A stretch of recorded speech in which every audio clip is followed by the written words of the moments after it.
Hello, hello. How we doing, folks? How we doing? We've got Dungeon Masters episode 5 tonight.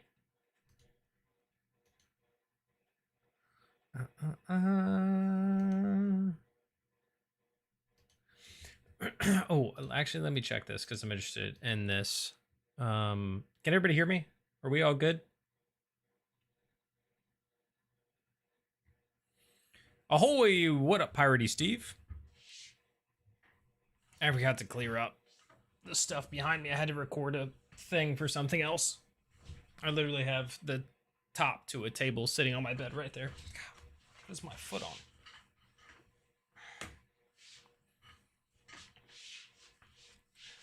Nice. All right. Side note before we get into talking about Dungeon Masters and whatnot, I posted my video today, my tier list, and it's just so funny. Like 10%, almost 10%, it's 91% of the 91% of people. What am I saying, chat? 9% of people have downvoted that video. To me, because it's like, instead of just typing like, hey, here's what I think, people are like, I'm gonna downvote you. It's like, okay, I don't know.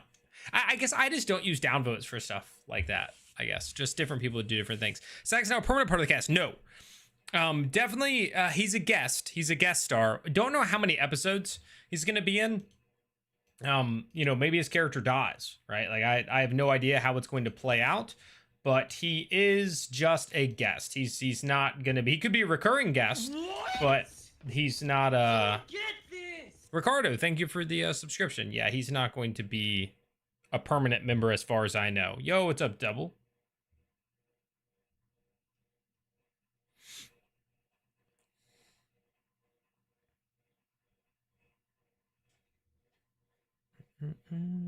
A downvote over opinion, harsh pornography, messy. Yeah, I mean, it's not a big deal, to be fair. Like, it doesn't, as far as I know, it impacts nothing, right? Like, it literally, as far as I know, it impacts nothing. But it's just interesting because I can see it, right? It's something that I can see. Like, if I click on my content, I can see, like, Critical's Alex Ward even get downvoted. Like, me saying that Alex Ward is joining Dungeon Masters, somebody voted no on that. Like, somebody was like, no. Like, none of my videos get 100% upvote. Like it's great. Like, none of them. My interview with Louise has a downvote. Like, I don't understand. Now, mind you, it has a 99.7% upvote. So with the 588 likes, I'm gonna assume that means like one, maybe two people did that. But either way, that's just funny. Just funny to me. Like, think about all the videos I put out recently. Just my recaps. My recaps get downvoted. Like, yeah. Well, the numbers fluctuate. Heard another producer say it was permanent. That's why I was confused. I have seen nothing to state it's permanent. I have only seen stuff like they've referred to him as a guest star. They've said the first guest star in some of their stuff. So that would be incredibly poor messaging on their behalf if they're saying all that and in actuality he's like a permanent fixture on the show. How do I watch it live? It will start in 35 minutes on the official Dungeons and Dragons YouTube. We will also be watching it here. So just a heads up on that. For instance, I'll swap to this scene, and then the center there will actually be the show. So just a heads up on that.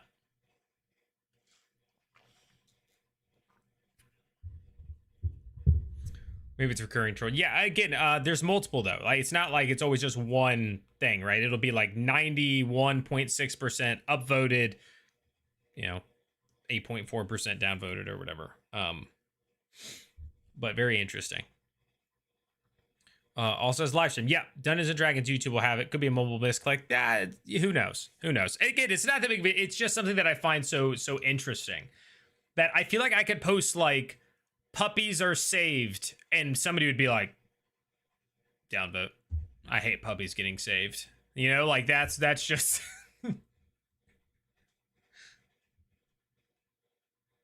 so interesting.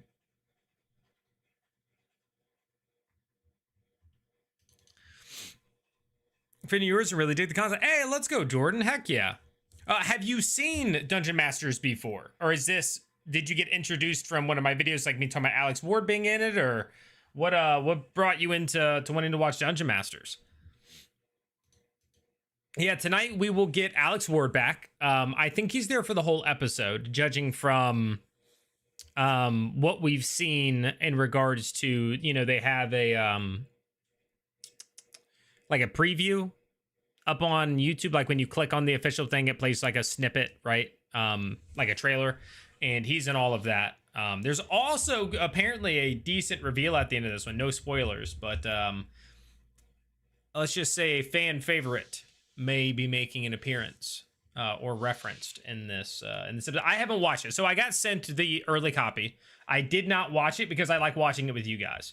So again, the very first time I did the live stream, I watched one of the episodes already because I was like, okay, cool. Oh my god. Hey Daniel, thanks for the re-membership. I appreciate that. Thank you. But since then, I haven't watched any of them, even when they've sent them out to us. I got episode 5 yesterday or the day before, but I decided I was not going to watch it anymore.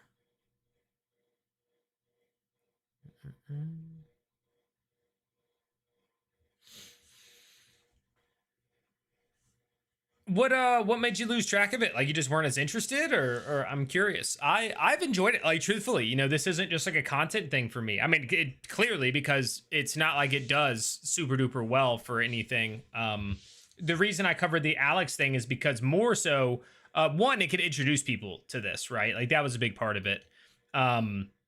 Is people who liked Alex Ward, who like Critical Role's Alex Ward, who like, you know, that sort of thing, may now give this a shot. But in terms of doing this, you know, or covering it simply because there's like viewership in it, you know, there or whatever. No, how are you liking the Odyssey content? It's been cool to see.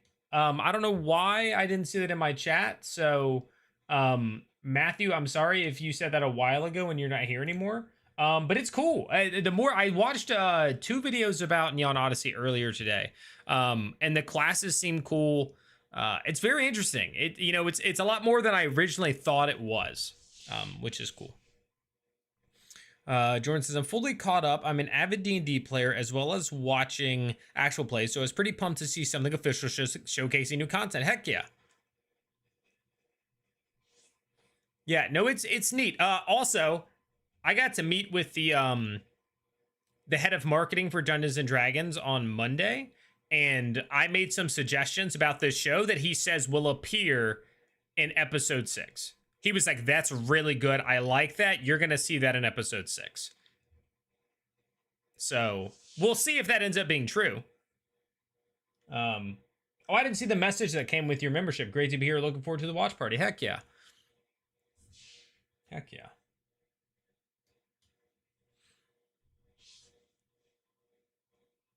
I just made my first pugilist. Why is this class so crazy? It's different. It's different. Milk for sure. Hopefully you have a good time with it though. I watched GTA RP and big events last week and server wipe, so just only had so much bandwidth to watch. Trying to support you when you live. Hey, I appreciate that, David. I really do. It means a lot. Means a lot. Scott says, I was not thrilled with the first 2 episodes. Glad I stuck with it. Episodes 3 and 4 really good, and I'm enjoying it. Really, I enjoyed episode 2 quite a bit. 2, and then basically the one since 2 and 4, I think, are the ones I've enjoyed the most. Yo, what's up, Dane? But yeah, so I basically, I'll spoil for you guys, but I recommended they do when I talked to the head of marketing at D&D. I was like, I think there should be indicators when new content is used. So like if you say this person is using this ability that is on the new Reanimator subclass, there should be some symbol, like a key of some kind, that you can say, oh, that symbol means that's a new feature. That's a new subclass. That's a new spell. That's a new monster, right? Something should indicate what's new and what is not. And so he was like, I love that idea. I'm going to put that in. to the thing. Like I'm going to tell them to do that. Because I think people want to know, right? Like if you're doing something that is meant to be advertising, right?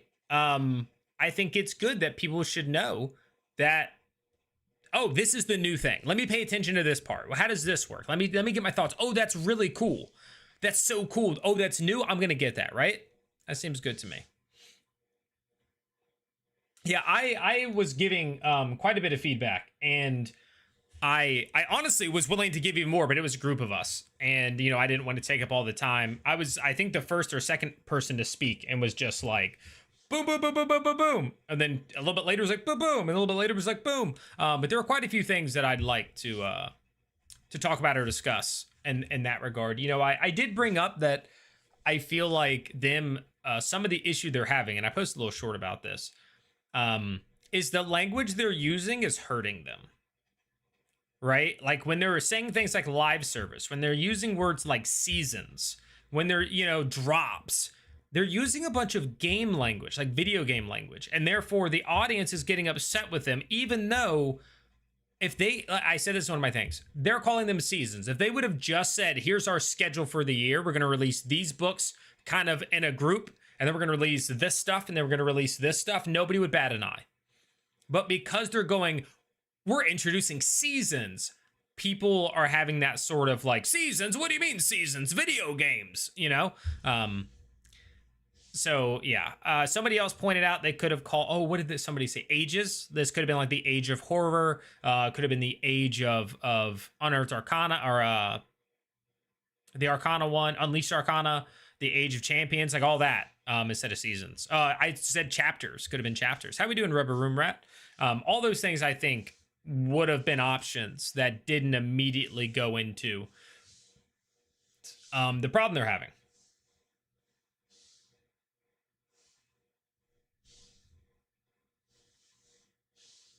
Yeah, that's what I'm saying. It's a language thing, to me. Like it's language when you say that. Like just call it epics or do whatever. There's just so many things that they could have gone with it. The CEO of Hasbro keeps saying live service, and a lot of his stuff, and it's like, find another way to explain that. Right? Like what he's saying isn't bad. Saying we want to release content faster. We want to be able to update it faster than, we have to wait 3 years to release a book, right? Because that's normally how long it takes to produce all the content within the book, package it, edit it, publish it, get it made, right? Like it takes a long time. So they're basically going, we want to get content in your hands faster. So we're calling it live service, because live service games give you updates all the time, but they're using the word live service. And I'm like, it's the language. You keep using language that people don't like. Like, why?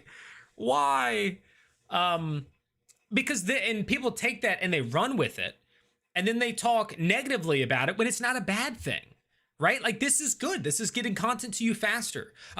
So many of the things about this new drop system, people are taking and they're saying stuff like, it's a battle pass. There's a video going around from a guy, Mr. Shigadance, I think his name is. He does good content, but I think he missed the mark on this one, and it's going viral, right? It's 100,000 on TikTok and 200, 300,000 on Instagram, and it's spreading misinformation, or at least not completely true information, and therefore it is hurting D&D. And it's like, man, like I don't like that. Like, I'm all for, like, if they come out and they do some bad stuff, I will say that they did bad stuff, right? I can recognize things they've done poor in the past, but it sucks when you watch somebody do something, go, this is pretty solid. But then somebody misconstrues something because of language or because of a misunderstanding, and they just run with it. It's tough. It's tough. It's super cool, especially since Deborah is playing my favorite subclass. Yeah. So a lot of these things to kind of mark what's new, what's not, and all that is cool. Captain says, I think the Schemers table is best of all the tables. Soldiers was great, but when it comes to info and quality of content, I couldn't get enough of the Schemers. Yeah. Heck yeah. Love that. Big fan of that. Seasons downvote. They want to gamify D&D so bad and no one wants it. I don't think that's the case. I think they're trying to give people things that they want. I think Dungeons & Dragons is trying to give people the things that they want. Now, I won't be ignorant to the fact that it is also a business, and in order to give people the things they want, they have to make money. However, I think a lot of the stuff is bad messaging. It's bad deliverables. I did see in one video, I think that the guy was I can't remember his name. He's one of he's like the head of D&D Beyond. And he basically was like, yes, this is how this works. We want to be able to do this thing for our fans. We want to create this thing. We want to have a content system that is constantly giving people new stuff to try and use and do whatever. We have to charge for it because otherwise we cannot pay the people who work on it. Now, and people can always go higher up the chain and say, well, why don't you just not pay Chris Cox as much or whatever? All right. Like there's always those conversations. But either way, it's like they're just getting, it's one of those things. It's so hard to win when you're them and you're in the position that they're in, that some people, they don't care if it's a good thing. They're going to hate you regardless. So yeah. They think using universal language, but then you understand there's baggage with that wording. 100%. 100%. When you have a bunch of people who are so afraid of the idea that D&D is forcing everybody online and wants to make battle passes and do everything and subscribe to even play the game, and then you use language that literally is associated with those things, it's like, no, man, please don't do that. Please don't do that. But you know, they go through their own processes, right? And so to be fair, they looked at all this. They were aware of all of this. On their side, they decided, looking at all the different options for what to name stuff and do, this was the best option in their eyes. Do I agree with it? No. Is that what they decided to do? Yes. That's it. Time for some more D&D. Yep. Dungeon Masters, we have, 22 minutes? 22 minutes? How you doing, Dispel? I really want D&D to bring back the novels they used to do. They got away from so many things that kept people engaged, like the novels and the story. Stories what keeps people engaged. Yeah, well, yes and no, in that regard, because for instance, I play tons of D&D and I can name a couple characters from like stories, and I can name like the Sword Coast, Faerun, Greyhawk, Dragonlance. I can't name a bunch of places in those, Baldur's Gate, but I still play a ton of D&D. You know, I think it's slightly different now, but also still completely valid to be like, I think those things would help if they were able to build stuff up. But you also have to have, you know, people who are interested in playing in those worlds versus their own, which I want to say D&D is more homebrew now than ever. More homebrew or third party now than ever. One just wonder what goes through the heads of those leading the company like the OGL trouble. You see, I get the OGL thing, and they've changed a lot of leadership since the OGL for D&D, like most of it. However, I will say yes, they made a big hiccup, and then they came back and said, oh, okay, we hear you, and they reverted it. So like, you know, it's one of those things where like if you want your voice to be heard, and then you say, hey, hear me, and then they go, okay, we hear you, and they adjust. That's a positive. Doesn't mean they should have ever done it to begin with, but it is a positive. Unified setting's been shattered since 2000s. Yeah. And that's where it's like, and again, I think more people than ever are doing third party. But either way, you know, this is for Dungeon Masters and the watch party for that. I'm excited for episode 5. I'm excited to see more Alex Ward at the table. Do you guys remember how we ended? I know that they fled. And then from fleeing, they ended up going to outside, right, into the night. But then because it was night, the mist was coming. And so they went and found like a place to hold up, I think, right? It's basically how the last one ended.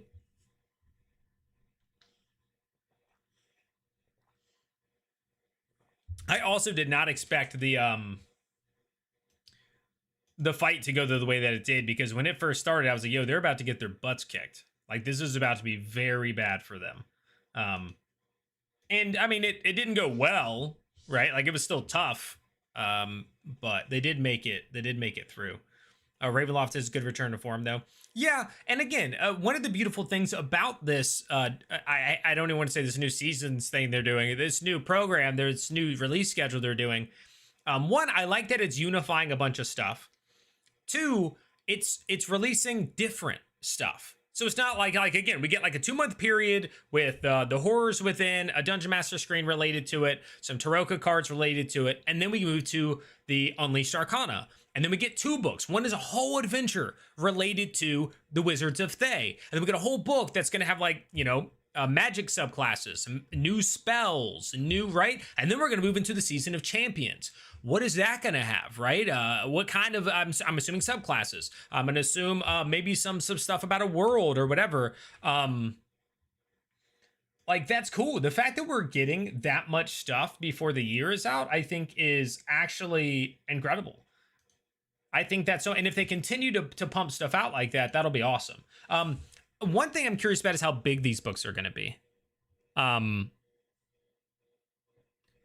You know, if you're putting out books this frequently, we know that books can take like 3 years to make if they're like full-size books, because a couple of the books they've released recently haven't been that large, right? The Eberron book, I have it over here, not that large. The Forgotten Realms ones are decent sized. But I feel like they've had some thin books. Like, it's doing all right, Debs. I'm doing all right. How are you? So I'm wondering, I think the Horrors Within is going to be a good size, but how do they keep up the seasons thing? Like, if they're supposed to release a new book every season, and each season is what, like 2 months, 2.5 months, maybe 3, then it's like, you don't have enough time to make books. So I'm curious how they're going to do that. I also think it's pretty important that they start releasing some new stuff and not just remade stuff. And I know that each thing is right now, like for instance, the Horrors Within Ravenloft book that's coming out, that this is all based in, is kind of both, right? There is going to be some new stuff, but it's also some stuff from 2014 that they're just repainting. So I would like to see more new stuff. You know, like a section of revamped, like literally have it like revamped stuff, and like, you know, this part of the book, and then new stuff. Because I think that shows more promise. Because again, some of the feedback, some of the poor publicity is people going, they're just selling us the same stuff they sold us 10 years ago. I've seen that sort of discussion. So I think it's important to be like, no, look at all this new stuff. New stuff should make up the majority. Right? Like, 100% new stuff should make up the majority. Because what you have at D&D right now isn't necessarily, some people will say it's a quality problem, like all the stuff sucks and all that. I don't agree with that. I think they have quality people working there.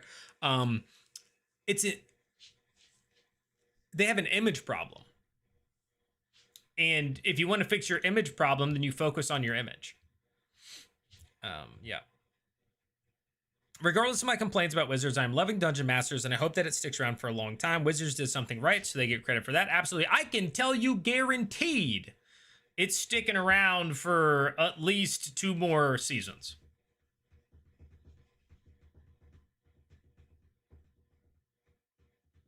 Because, you know, stuff.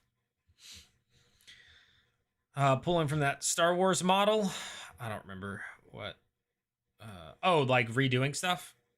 New because it's less new and more revamped, pun intended. Well, yeah, I mean, that's kind of what I just touched on. I'm up late painting a clay dragon for my dad. Perfect craft while listening. Hey, let's go. Yeah, so for those of you who don't know, right, Dungeon Masters is an actual play. The official Dungeons and Dragons actual play, and Alex Ward is now in it, which is pretty exciting.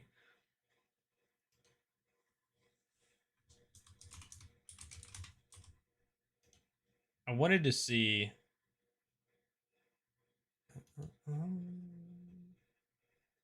Yeah, the Dungeon Master for it is currently live on Twitch, so I don't know if she's gonna be tuning in for it, but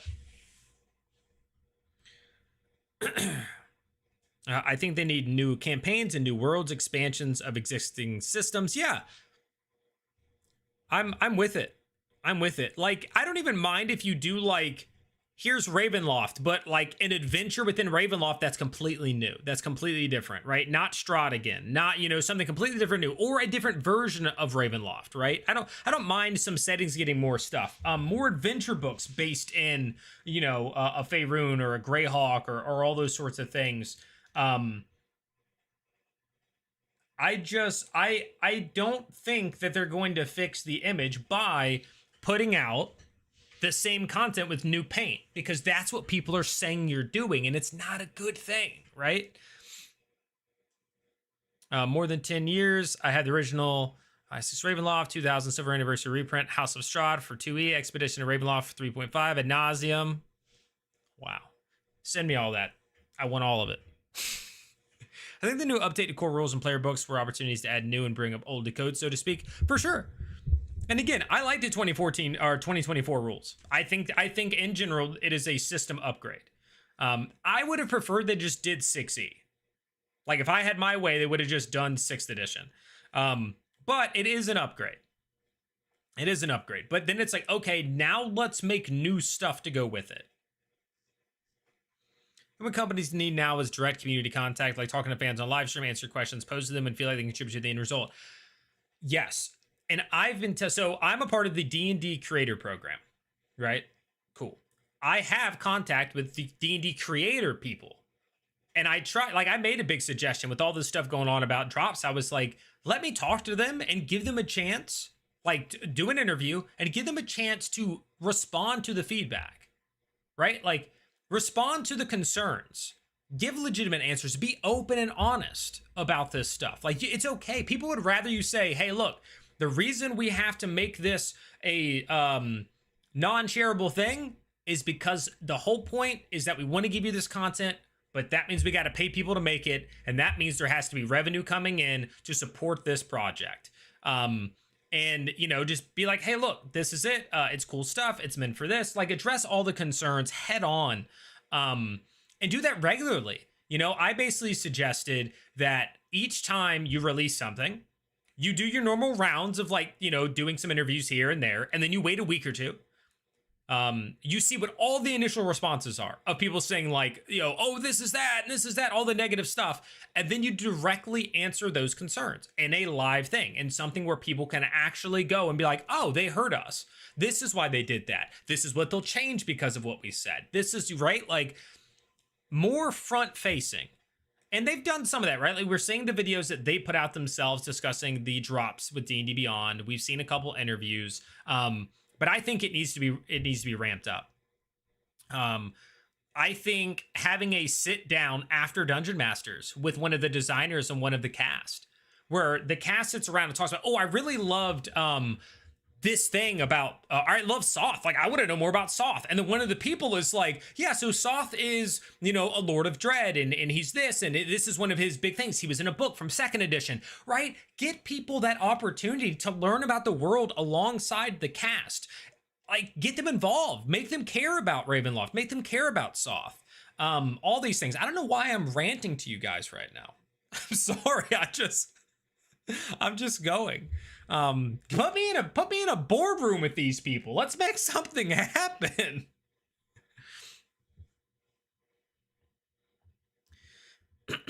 Can't get enough of Alex. That's awesome. Yeah, he's in this one. Most are still perceived in the mindset of we know what you want, we know what's best, and having it backfire badly. Yeah.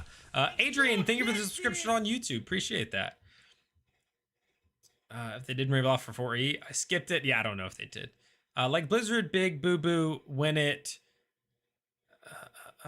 said you don't want Vanilla WoW and did a MOBA before fans, a huge note to them. Yeah. I think 16 needs to be a revamp. We in the same slump as 3.5 and 3 and 3.5 in D&D. And if you hated it, 4.0 shook things. I really enjoyed 3 and 3.5 personally. But that's what I grew up on. So there's like a nostalgia factor to that. I didn't really play 4. And, you know, other people have said this, and I think I agree that if 4th edition was released as its own standalone thing, like if it was called Dungeons & Dragons Encounters instead of Dungeons, like the new Dungeons & Dragons edition, I think it would be fine. It might even still be like something people play today. I just think it was so far away from the mechanics and the way that D&D worked before that people were just like, whoa, that's not D&D.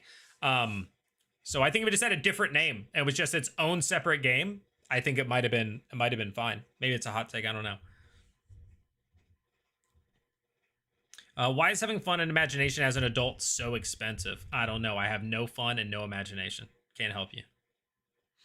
Yep, because I didn't know who Soth was. I had to Google. Exactly. Like, I feel like there's these missed opportunities, and I know some of it's out of their control, right? They can't have the cast to do all of these things because, well, they could have if they were still recording those episodes. But, like, it's hard for them to do that when 2 of the cast members live in the UK, right? And then one lives in California and one lives in Washington State. So it's harder to like get together for things, but it could be pre-recorded, right? You could have had to sit down after the episodes. I brought up during the thing that I think one of the reasons Critical Role achieved the success it did was because somewhat it allowed these parasocial relationships. People loved hanging out with the cast. It felt like it was like this relationship that was built. It felt like they showed up every Thursday to play at the same time and do all these sorts of things. And so if you want people to care about the show, you need them to care about the people to a degree when it comes to an actual play. In my opinion, just because that's what's worked really well with the other big actual plays, right? Like people love those people. They don't just love the show, they love the people. Lived the 3 era too, but it was mostly dead game for a while in the 90s and early 2000s. Yeah, I guess I just didn't know because I was young, right? Like when I was playing in those editions, I was a teenager. I just went to my local shop and people like we played there, and so it felt like the game is active, right? Like I play in a game on Wednesday nights, boom. I wasn't looking like I wasn't like on forums and doing all that stuff. 3.5 was my favorite too. I started with the D&D basic and expert sets. Dwarves, elves, and halflings were classes in addition to being races.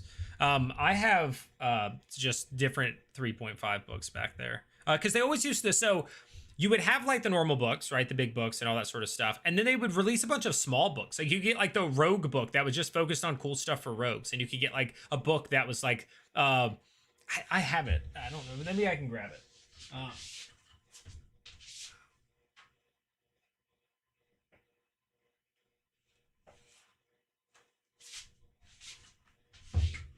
Stuff like this.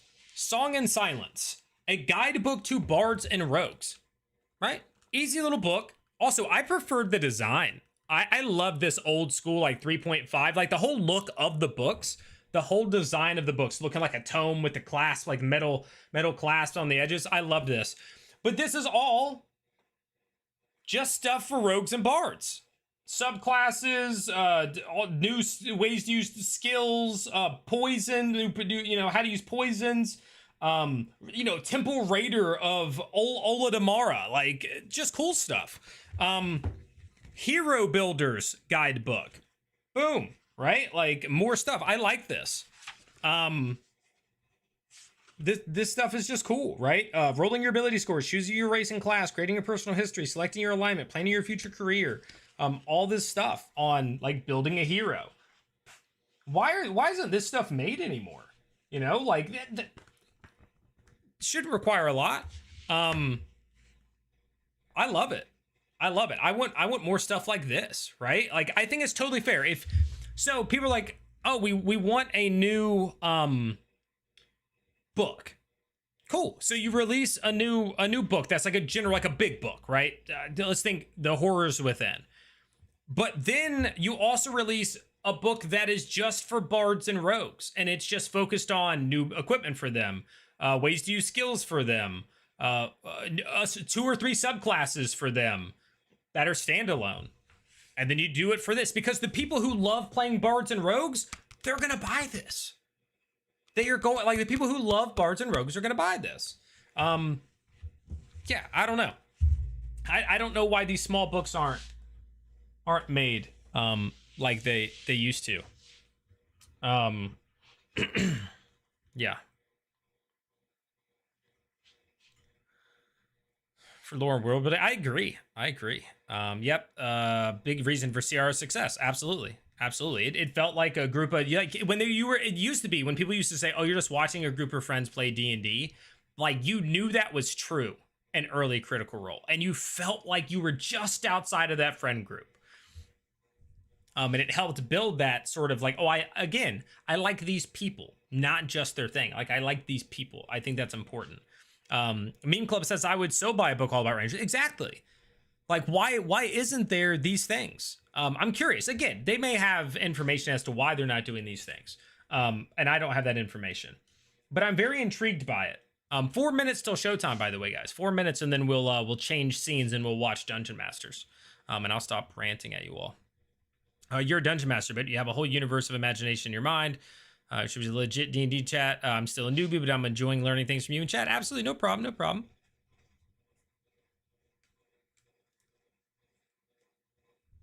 Had to Google the Wizards of Thay as well. Yeah, it's a bunch of stuff that's interesting. Like, this stuff is like ingrained in the lore and the world of Dungeons and Dragons, and you're releasing a stream that has this stuff about it, like it's mentioning it, that you want people to care about and be involved in, and there's no tertiary content that supports it. Now, mind you, I know some of the other creators that do lore videos and stuff like that want to do some stuff like this, but they also need to know ahead of time like what's coming up so they can make the video to go along with it. I also think those things should be directly in partnership with D&D. I don't think it should be like, oh, by the way, this video is about to come out. Soth is going to get mentioned, guys. I think it should be like a, hey, we want somebody to do a Soth deep dive that we can share on the official D&D YouTube, like, you know, as a collaborator on the person's channel, collaborated to D&D to help people understand. Who is Soth? What is the domain of dread? What is the, right? Like all these, build an ecosystem that help people understand and care and feel immersed.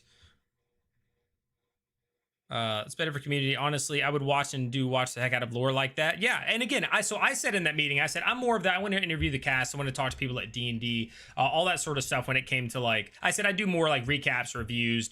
I'm not like I'm gonna break down the lore of something. Maybe I would at some point. Maybe I should, but right now I'm not. But yeah, let me pull up the stream. Thank you guys for being here, though, and listening to my rambling. Hopefully, if you guys want to stick around, I am going to be watching it on the stream. I don't do that much talking, so you guys will be able to hang out, and we'll watch it together, rather than watch it on the main one. But it should be a good time.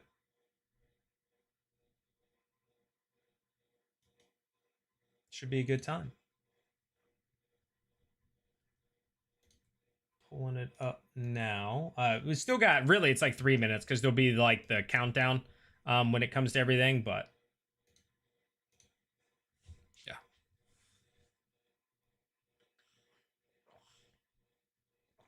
Yo, it's a big monkey. I feel like more lore heavy books got done for monster manuals and gimmicks for most part. That's fair. Some more gimmicks are good of the Acquisitions Incorporated stuff. Usually there are big sales around 3-4 and Black Friday. The trailer for this episode hinted at the veil with the other side getting very thin during the eclipse. I think we're going to get some ghost inspectors tonight. Ooh. Okay. I'm intrigued. I had a feeling the tier list would do well, but I hope it keeps going. So my Overture tier list ended up hitting like 24,000 views or just shy of it.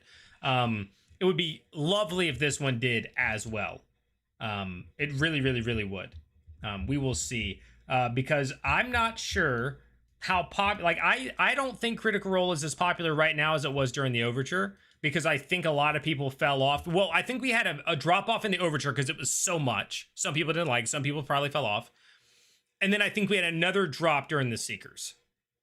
So whether or not people came back because of the hype for the Schemers or not, I don't know. But either way, I'm hopeful that since I've grown and I've gotten more of this and that it'll happen. Let me go ahead and swap scenes though, so we can get into this.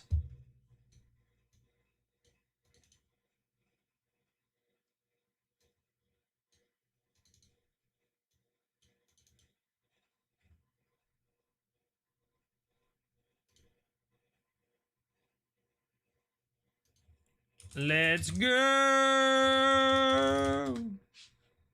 All right.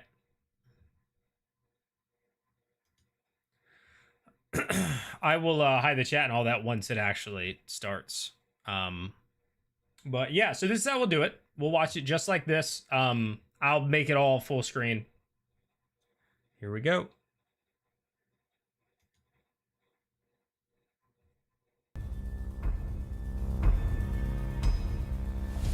And as always, let me know how the volume is. Previously on Dungeon Masters.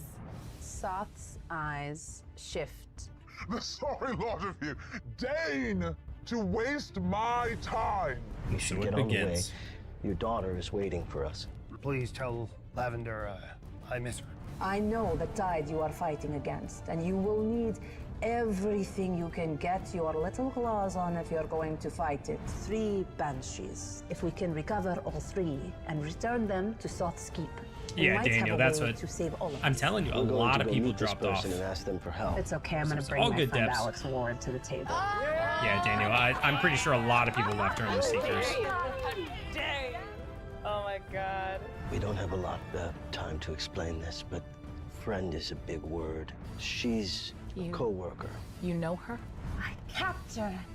You've brought it here. You're going to take me back to him. And you see her begin to shriek. You won't take me back! You won't take me back! You won't take me back! You won't take me back!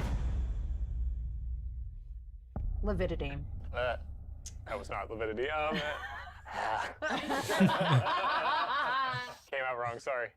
Lividity, it takes all of your focus and strength to keep the pieces of you in a shape that you like, while these sonic waves kind of just buffet you, threatening to separate flesh from bone. David, all the numbers see don't lie. the The number of Banshee's people wrath who have said completely that, I know it's unleashed, not at anecdotal, you, but at I'm one telling you, the singular Seekers target with were by a laser-like far focus that the is least unnerving, liked but group. you also see in the gathering Like, it's- gloom they creatures just of were. the mist, creatures of smoke that threaten to reach out and tear your party to shreds. You start seeing as Lividity is gritting their teeth, you start seeing this sort of like greenish mist start to like come out from between their teeth as they begin to start to like cast something. I cast silence. I think this situation has escalated extremely quickly. I don't want to attract any more attention than we already have, so I think in this moment, as I see this start to get to a fever pitch, I cast silence. As the silence goes off, Eliminate sound within there's an a area. bit of a shock as all of you who are being rocked by the sonic sound of this banshee wailing as it screams, "I won't go back! I won't go back! I won't go back!" And then it stops. The mist creatures don't stop. But she stops, and as her mouth, still stuck in a screaming position, no longer forms the instrument of her wrath and her pain, she stops, almost like robbed of her power and confused. Oh, they're all doing because they're silenced. Well, I'd like to do something, but I don't know if I can. Can I? Ooh. If it says V, that's verbal. Then I can't. You can step outside of the range Yeah, of that it's silence. a You can 20 step outside foot. it. But if I step outside of it, I might be injured by the banshee. Good She's teaching moment about the inside V it, thing. So, There's no- yeah. Oh, great. Great. Okay, can I step outside of the sphere and cast dancing lights? Yeah, what is your aim with this? Protect us from the mystical creatures in the darkness? If you had an ability that could conjure sunlight I specifically or daylight, see. that would be far more effective than Would it be normal effective light. enough to get us to a point of shelter? It would definitely help. Great. So when I see her do that and start summoning it, and start talking, then I'm going to also go the other direction and also cast dancing lights, which I also have as well, to sort of match hers, so that we have a much bigger ring around. But I would like my lights to actually dance. Sure, mine are going to just look sad. Okay. What do you just do the Macarena?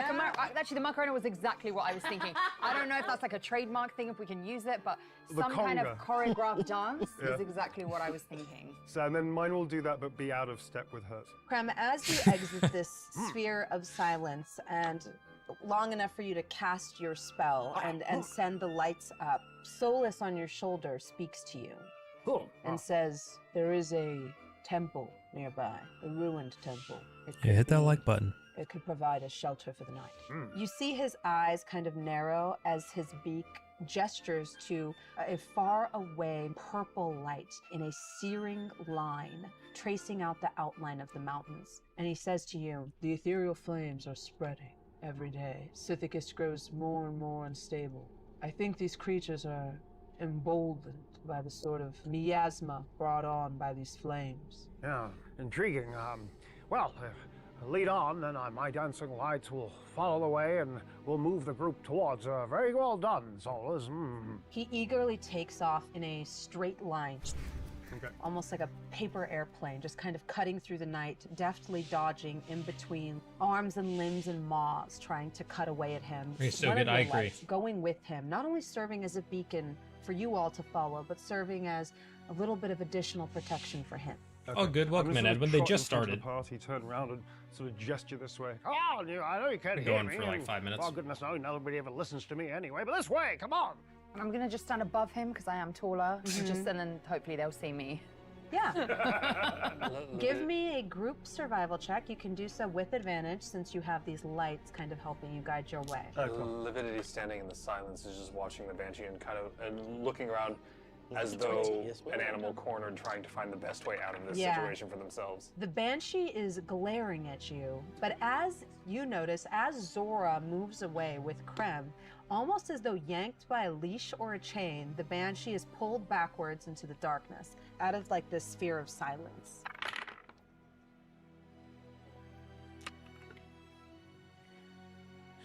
A dirty 20 for survival. Fantastic. Nat 20. Nat 20. This is a group Yep. thing. How do so you do that's- that with that's just enough, right? zero Yeah, big one. excitement? We should read. More than half of the was a group nat has to 20. succeed. That's going to negate a failure. So we have 2 successes, Have you rolled? 11. 1 I failure. also got an 11. 2 failures. But one of those failures is negated by that nat 20. That's just sort of one of my house rules. Okay. No pressure at all, Krem. House rules pop up. This is +2, so that's okay, so that's just +2, that's 11. So Another 11. I 3 know what you're 11s. saying, but- I just wanted you to say 11. 3 11s. Draw from the deck, and whatever card speaks to you. Doesn't have to be the top one. Pulling out the Taroku cards The again. artifact. Oh. As the party tries to make its way through the treacherous night with these smog mist creatures that are barely corporeal, kind of grabbing at you, attempting to trip you, attempting to pull you into the gloom with them and devour you, you feel something cold in your pocket. Reach inside. Just grab a hold of it and pull it out. It's your eye. But it looks different somehow. Melted from the ice that once encased it, it rapidly changes from cold to almost glowing hot, begging to be inserted where it belongs. It takes a minute. Oh, 311. Amber's the color energy. Nice. Why not? And just presses it into their face. It swivels for a moment, and as it does, you feel like you see clearly safe paths through the smoke. Ooh, we get the best part. I mean, not the best part, but this opening sequence.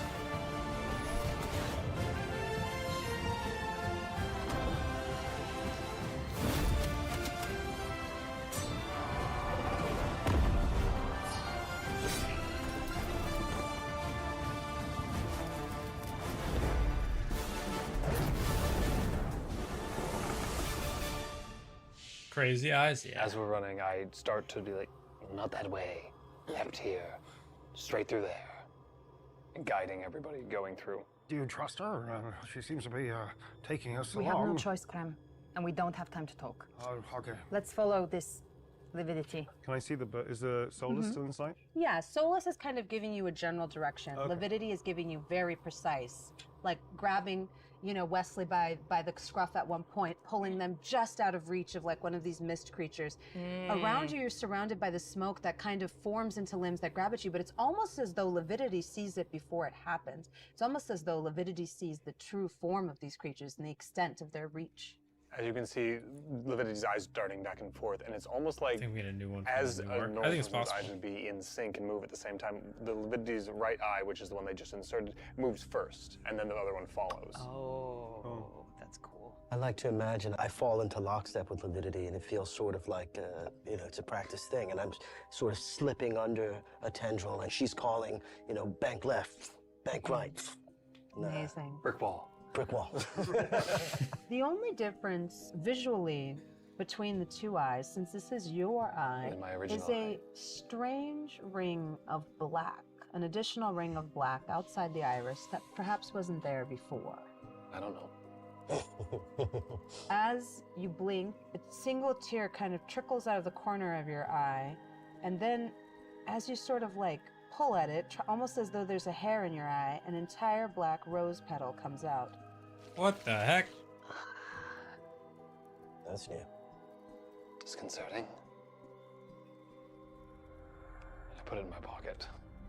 Have any of us seen this? It's so hectic, you probably haven't. You probably wouldn't have even noticed that she's like sort of crying from one eye. She's also kind of leading us as well. I guess. Yes, yes, in the front.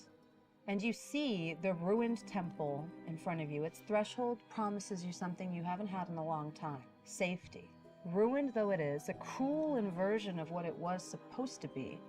Rather than being a promising spire of warmth and comfort and maybe even faith for some people, instead it's almost as though it's been flipped upside down. The steps go down into what is a small mound in the middle, but everyone give me a religion check. As I say that, I'm going to say, Solus told me we'll be safe in here, at least temporarily. Terrible. 6. Perhaps 6. it's his eye. 11. 11. He's seeing through it. 13. 7. plus 7. 3, 18 plus 3 for 21. 21. You recognize the symbols here as those borne by people who worship Paladine, a deity you know very little about. No. But I want to be very careful about what I share, because you got a very high roll. You got a 23? 21. 21. As you see the outlines of dragon idols, you get worried, especially given the context you've seen them in before. There's some recollection, maybe from something that Dr. Remus wore, maybe from something you'd studied in an old text long ago. Ah, childhood story. Yes. But you know that some deities that appear as dragons aren't as foul as you would first assume, and this one perhaps symbolizes redemption. I remember this. My slightly absent father used to recur me with stories when I was too rambunctious. We shall be safe here, I believe. You can see as we get inside, and Lividity steps away and is holding this short sword and knife they got from the wax creatures, and is just kind of like spinning them and like getting a feel to them, and is testing out the hand that is missing the finger, as it's more difficult now that I'm missing a finger. If it was my pinky, I would have been fucked. You need your pinky for swords. I know that because I play the Yakuza games. Is everyone okay? Fine. Now that we have a little bit of a moment away, why are all of you here, and especially with I wanted to know why he was here. this banshee? I was just about to ask how you two knew each other. We were companions once. Well, I was contractually obligated to travel with a group of adventurers for a period of time. And? That period of time ended. Sensing you're not on a happy note. They were not my friends. Indeed. Look, I'm here on a job, and the job does involve that banshee, so I would love to share some details and see if either we're at odds or we're traveling in the same direction. What job are you speaking of? Well, before I offer up too much, you are in possession of this via whom? I wouldn't say we're in possession of anyone. It seems to follow you wherever you go. That does not mean I am its master. But you have something it wants, then? I would not say so. Contessa is helping us on our quest. Interesting. Why do you want her? Well, let's just say Lord Soth is interested in reacquiring them. If we can't let you do that. Why? There's 3 of them, right? Yes. They lull him into a sort of trance, which will prevent him from terrorizing the people of this land, Sithicus, and allow us a chance to escape. And to rescue our daughter, who's currently So they want to take trapped all there. 3 to him, and he wants all 3 of them. You need the Banshees to go back there to lull him to sleep, right? Or into a state of non-aggression. I've been trying, But Debs. there's a bit of a problem with that too. Yes. I just realized Contessa can hear I could this. probably get Mayana And, right now. Leviticus is fully She aware follows and me on keeps glancing Instagram at and it, likes speaking everything as I though post he's about I would say Louise and Contessa this. trusts you so Christian much. followed she me. I don't know if thinks he would you're give me merely one, telling but Lividity what they want to hear. the two BG3 folks And probably that the not. true plan is to destroy Lord Soth and be free of this place. But she's willing to keep your secret. Yeah. Which is not entirely off the table. I would love to make an inside check on their story. Absolutely. Yeah. Insight is a wisdom-based skill that allows a player character to discern a person's mood and intentions. It is commonly used at a table to take lies or bluffs. I'm Love a little that. preoccupied. Yeah. Love that pop-up. I would And say it was with an longer. 11, you're not sure if they're telling the truth or not, but you do know that they are divided. Which I think might be partially true. Yeah. So, here's the thing. By letter, what I'm supposed to do is just bring these Banshees back to Salt. So it seems we have the same goal then. It seems we do. Can I roll to see if they're lying? I'll make a deception check. How about it? Ooh, boyo. That's fine. Ooh. Some things never change. Sorry, plus 5. 25? Well, why don't you help us find the Banshees, and then we take them back to Lord Soth? Yes, well, a little bit of a hiccup.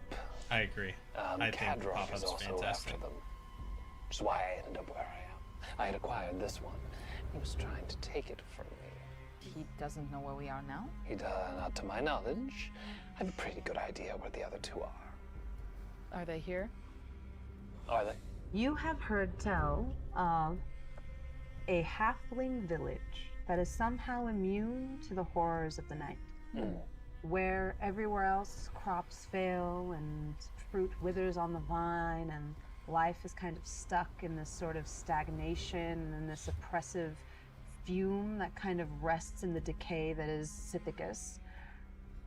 You've heard tell of a place that is somehow magically protected from Soth's sort of power, I guess, or Soth's emotions is perhaps even better. Yeah. You've pieced together that perhaps this is by the power of a banshee. I have one lead on a place, and I describe what you did. Could very well be the powers of said banshee that is keeping this place protected. Well, it just so happens that we can certainly make it worth your while. Oh, can you? My husband is very rich. I see. I like to think upwardly affluent. Let's see. Do I notice anything different about Elohim? Different since you've last Since I last seen- saw them. Yeah, give me a perception check. Ooh. That is 23. 23. There is something different about them. They look almost ill. There's a tiredness about them, a peakiness that comes with several nights unslept or hunger unsated. This place doesn't seem to be keeping you well. No, I agree, which is why it's important for us to get home. Are you feeling ill? A little tired? Hungry. Well, seems like we're safe enough here tonight. I think it would behoove us to travel together to find the rest of these banshees. So we have At least a for the deal. time being. I have no issue with this.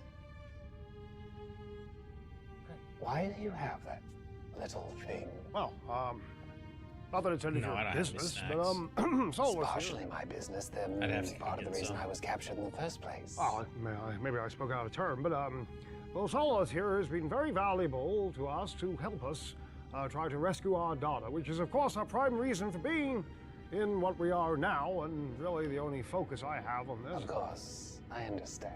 There's not going to be any problems, right? As long as it doesn't come near me, we're fine. Oh, well, he's just a little chap, and I'm pretty sure whatever happened between you two is water under the bridge, as it were.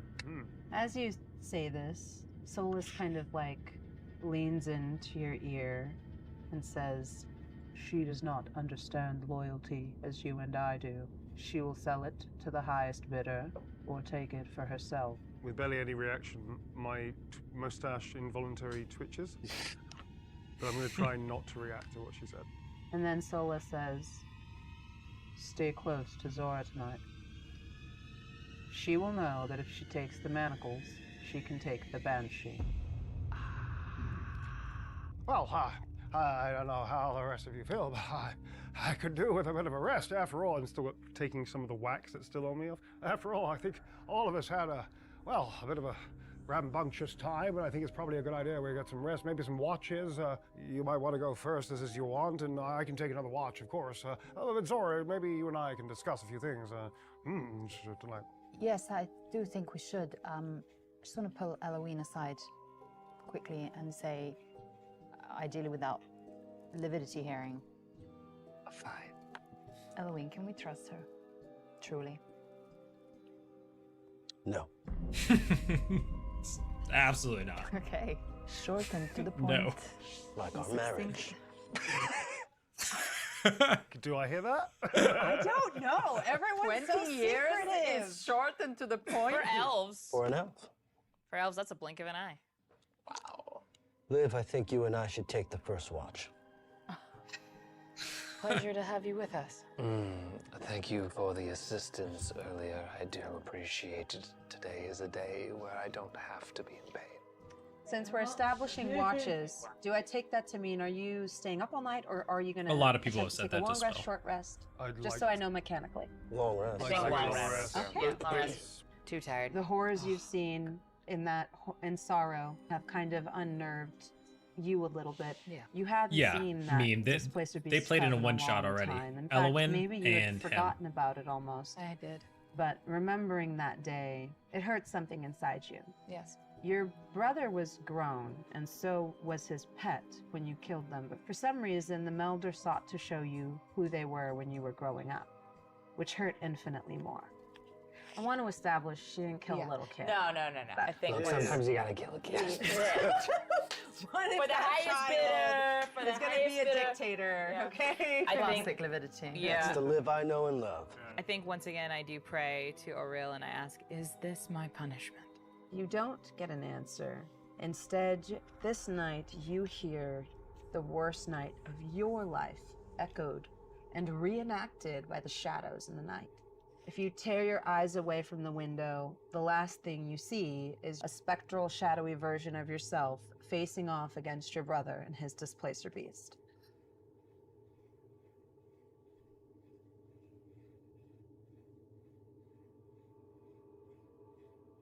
I'm so sorry.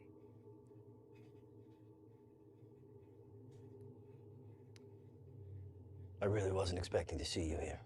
Well, the same can be said for you. I wasn't expecting it either. Not a pleasant thing, although I do appreciate the assistance in escaping. Oh, yeah, we could have left you there. Thank you would be nice. As Lividity is talking, they're doffing their leathers to sort of just like get out of them and start to get the wax off of places. And as you can see, as they take that off, they've got this sort of black, sort of billowing shirt underneath that has like, it's low cut in the front and low cut in the back. And on the back from their neck down, you can see 3 like branded symbols going down. One for Baal, one for Bane, and one for Merkel. Even I know that's not good. So you just happened to be here? Looking for banshees? Not exactly. Trying to find a child that somehow made it here? The child is the daughter of... Yes, I guess, as you said. She's my ex-wife. It's not funny. And is now married to the little one. Yeah, I didn't know that when I met him. The professor. He's not the little one, he's a professor, and he's one of the smartest men I've ever met. None of those statements are mutually exclusive. How are the others? I haven't seen them. What do you mean? I left. I don't keep in contact. I was only around when I was obligated to be. I had no love or caring for all of you. I was stuck there. So, as soon as I could leave, I did. Didn't expect to see any of you ever again. But here we are. No funny business, Liv. I don't see anything funny about it. She stays with us. Who? You know who. The Banshee. All of them. I mean, we're all working towards the same goal. I don't see any reason why the Banshee has to go anywhere. I don't think we are all working towards the same goal. You break my heart. And proceeds to start, like, repairing things and putting things back in working order just as they're sitting on watch. Everyone give me a Constitution save. Oh, man. You just need to beat a 10 to enjoy the benefits of a long rest without gaining a level of exhaustion.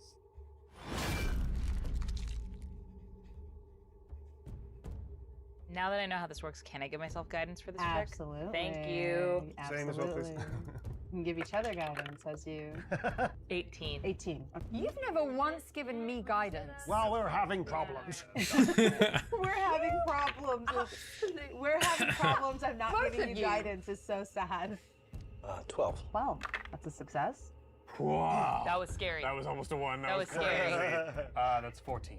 Okay. Okay, so I've got guidance and also +5 in my constitution.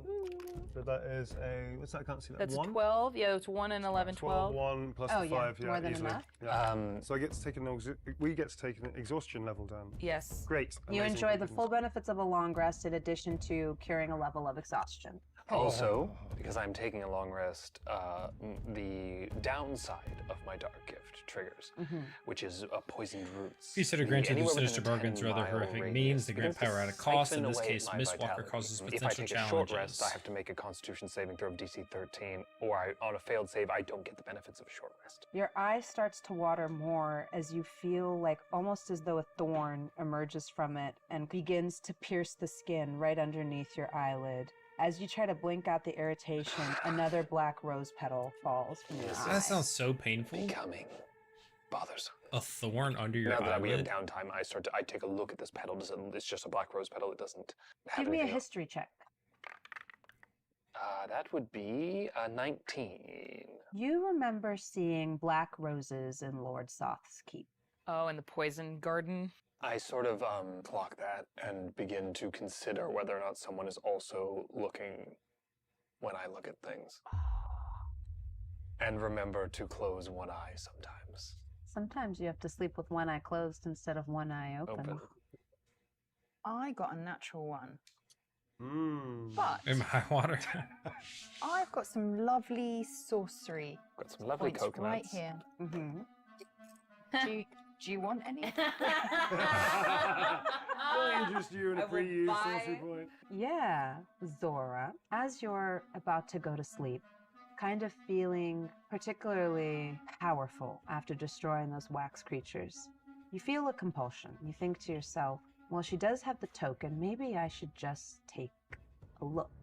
And so you do. Yeah, it You does seem gaze that way, through doesn't it, Big your Monkey? They eerie are a bit token longer. And see, almost as though you're looking Which is over her good. shoulder, because it is an earring, the sort of gently quaking shoulders of Lavendria, who you haven't seen in almost 2 days now. You hear... and you hear a cage creak, and your heart sinks as you realize she is now suspended in the chasm, slowly being descended into the fetid ichor that feeds Soth's garden. Oh. And as your connection to your token kind of begins to fade, it occurs to you that the soul of your child is now suspended in a strange web between 3 powerful entities, and your little girl is now nothing more than a pawn in a game between 3 callous forces that each seek to rule this place in their own way. Sleep does not find you this night. Oh. Every time you close your eyes and try to sleep, you just hear her little voice. Mommy? Mommy, I want to go home. So not only do I not get my long rest, I'm completely tortured the whole night. Welcome to Ravenloft. And you have to sit through a watch with Krem. Oh. Yeah, he's lightly snoring. Jesus Christ. This does destroy your token after you're able to see through it one last time. You guys are ending your watch, right? Yes. Or when 4 hours and then I go out, or however long the watches work, but yes. That's So 3 you darn see- you- forces. You can hear Prem going. We're Should doing I a second wake watch you? together. Yeah, I'll just go over and give you a shake. Ha! No, it's you. You're up. Okay. Fine. weird taste in my mouth. Oh, Zara, you're awake. It's our turn. Let's go then. As we sit there, sort of plonk myself down, again, like facing her but not close to her. And we start getting out my tools as I want to make a few items for the party. And we've got Am some I just ideas now of what we can noticing do. that In both between Deborah tinkering, and usually Neil he's have very like a preoccupied with everything. birthmark But here he sort under of their eye? he sort of does fits and bursts of tinkering, and then sort of keeps trying to catch her eye. And I'm deliberately just not looking at it. Well, Clem, you have something to say, or you're going to clear your throat every 5 seconds. as a matter of fact, I do. I feel, Looking around to the rest of the party to see if anybody's hearing us, I guess. I feel we haven't really had time to talk, like at all. I mean, we have spent weeks moving around each other like bears and salmon trying to find their way around a stream. So I feel that maybe now, given the circumstances, given him, which is a new thing, thank you for telling me about that, maybe we should Clem, I just want you to know, certainly I owe you an apology. I Yeah. should have told you, and for that I apologize. But the thing with Halloween is irrelevant now. I know I can be reactive and shut down in equal measure, and I appreciate I can be Irrelevant. a little grumpy sometimes, but I do understand it's just a shock to not know so much about you. I thought when we met and the way we met and the wonderful time we've spent together before, I thought maybe we were destined to. I'm sorry I couldn't be the person that you needed me to be. I'm sorry I fell short. But I do feel that you and I have made gnome. exceptional parents together. Thank you for that, at least. I agree. And I think that we are united in our one goal, to get Lavender back. And we will. And once this is over, whatever is happening with us, she has to be okay. I should. As your conversation peters out, it's hard to mark when your watch ends, as the gloom never really subsides. In the distance, you see purple fire raging over the countryside, and from the smoke billowing forth, you see an endless army, almost, issuing forth of these smoky, misty creatures. They cover the land like a foul blanket. Somehow your temple, even in its ruined state, does keep you all safe for the night. Gnomes and falling short The every only day, that's thing what I'm that saying. marks the passing of the night is the faintest, most diffused sunlight, too weak to fight through the cloud cover, in many ways helpless to aid you in your journey. It occurs to you that making it to the halfling village you've heard of is going to be difficult, until you hear several horse hooves on the road. And then the two of you on watch see it. Strange ethereal horses, somehow immune to the mist creatures, pulling an immaculate Whoops. lacquered Nicole, thanks for the black subscription. carriage. Sorry, guys. It stops in front of the temple, and the door swings open with a. Go and tell someone. Eloine, go and tell Eloine, I quickly. will, and I'll give them these. He holds up a whole bunch of magical items that he's been tinkering with and creating overnight. Yes, he goes over to Eloine. This, and he hands you a longbow. You can use this. It might be more efficient than the one you have. He then moves straight over Ooh, to class feature, Lividity. replicate magic item. So he goes, excuse me, miss. I know. But how that we need you at the front door, so I thought you may need this. And he hands a Definitely very nice staying up short longer. sword, which he's also fashioned. Another magical item. What have you made, little man? It's temporary, but it has magic in essence. So it's a weapon plus one short sword. And he scurries back to the door to stand near his wife, and then he pulls out a small 2x4 piece of wood, which is now humming, and has magical properties, and is basically a club. Amazing. Wow, nothing magical for me, huh? Please, we made so much progress. God, I'm so tempted to reduce your size even further right now. Oh my fucking god. I run to the temple, focus up, guys. You said someone was here. It appears we have guests. A black cab being ridden by horses is seemingly unaffected. Please come to the door. All right. I'm gonna head that way, but I'm gonna stealth. Okay. And be out of sight. Oh, wow. Get down there. That is 29. Oh. I'm gonna do the same. Good job, man. 30-20. With the daylight in its reduced state, it is even easier for you to sort of meld into the shadows, Liv. 3 of us then. I guess so. Yeah, I guess so. We're here in spirit. Some of our party's so brave. Well, the front door, I suppose. I pull like open gently one of the double doors and just kind of poke out. You see an empty carriage drawn by spectral horses. I, against my better judgment, I will approach the carriage. Do I get the sense that there is someone in it that I just can't see? Give me a perception check. Okay, at regular advantage. Dirty 20. Wow. Looking at it, Nice. you do immediately get the sense that it's meant to escort you. With that dirty 20, looking at it, you do notice an ornate seal on the door that is similar to one borne by the ghost knight you saw in the prison, bartering with Liv. Caradoc. All right. As I see the seal, I get a sense of the situation. I go back to the front door and I say, I think it's a ride for us. But I do believe it is a ride with strings attached. I'm sure it is. Do we know where it's going? Where were you just now? It just fades back out of the darkness. I was watching. All right. I believe this is your captor, as it were. So Caradoc is inviting us to go see him? But that's not where the Banshee is. Contessa. We're taking Contessa straight to Caradoc, who also wants the Banshee. Well, Caradoc doesn't know we have the Banshee. No, he doesn't. I usually just stuff her in my dress. That seems like a really unreliable way of hiding a Banshee. Yes, it's been pretty reliable in the past. You didn't clock her? And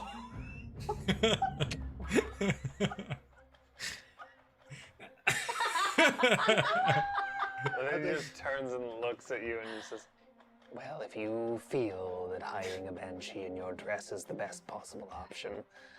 I do. Why would he offer us help after we absconded with you? That doesn't make sense. Correct. So it's probably a trap. I also have a question about, we know very little about this person. How powerful are they? They seemed, well, pretty incorporeal.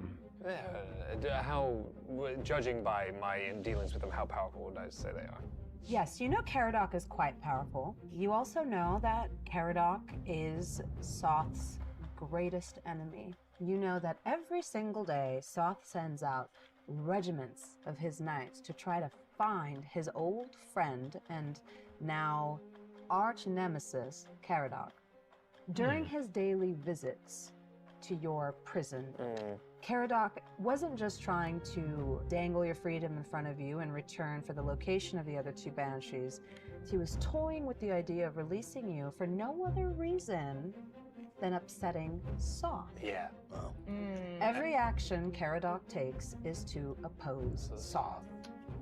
So, Caradoc is at odds with Soth. They're not working together. So bringing the Banshee to them brings us further from our goal. But the enemy of my enemy is my etc., etc. It works better as a proverb than actual practice. We have 2 options. Either go to the Banshees, whose location you know of, Yeah. or we go to Caradoc. We know Caradoc is not to be trusted. We know that you and they have, well, let's say, issues. We also know that we have the Banshee, and we know the location of the other 2, do we not? Or at least one of them. It might. Caradoc thinks I'm working for him. Oh. Right now? To find the Banshees. In sending this carriage, he's essentially offering us safe passage to where, I'm unsure. But where we're going, we'll get there through these shadows. And he has certainly booked us the premium package, so I say we get on it. Right, sort of.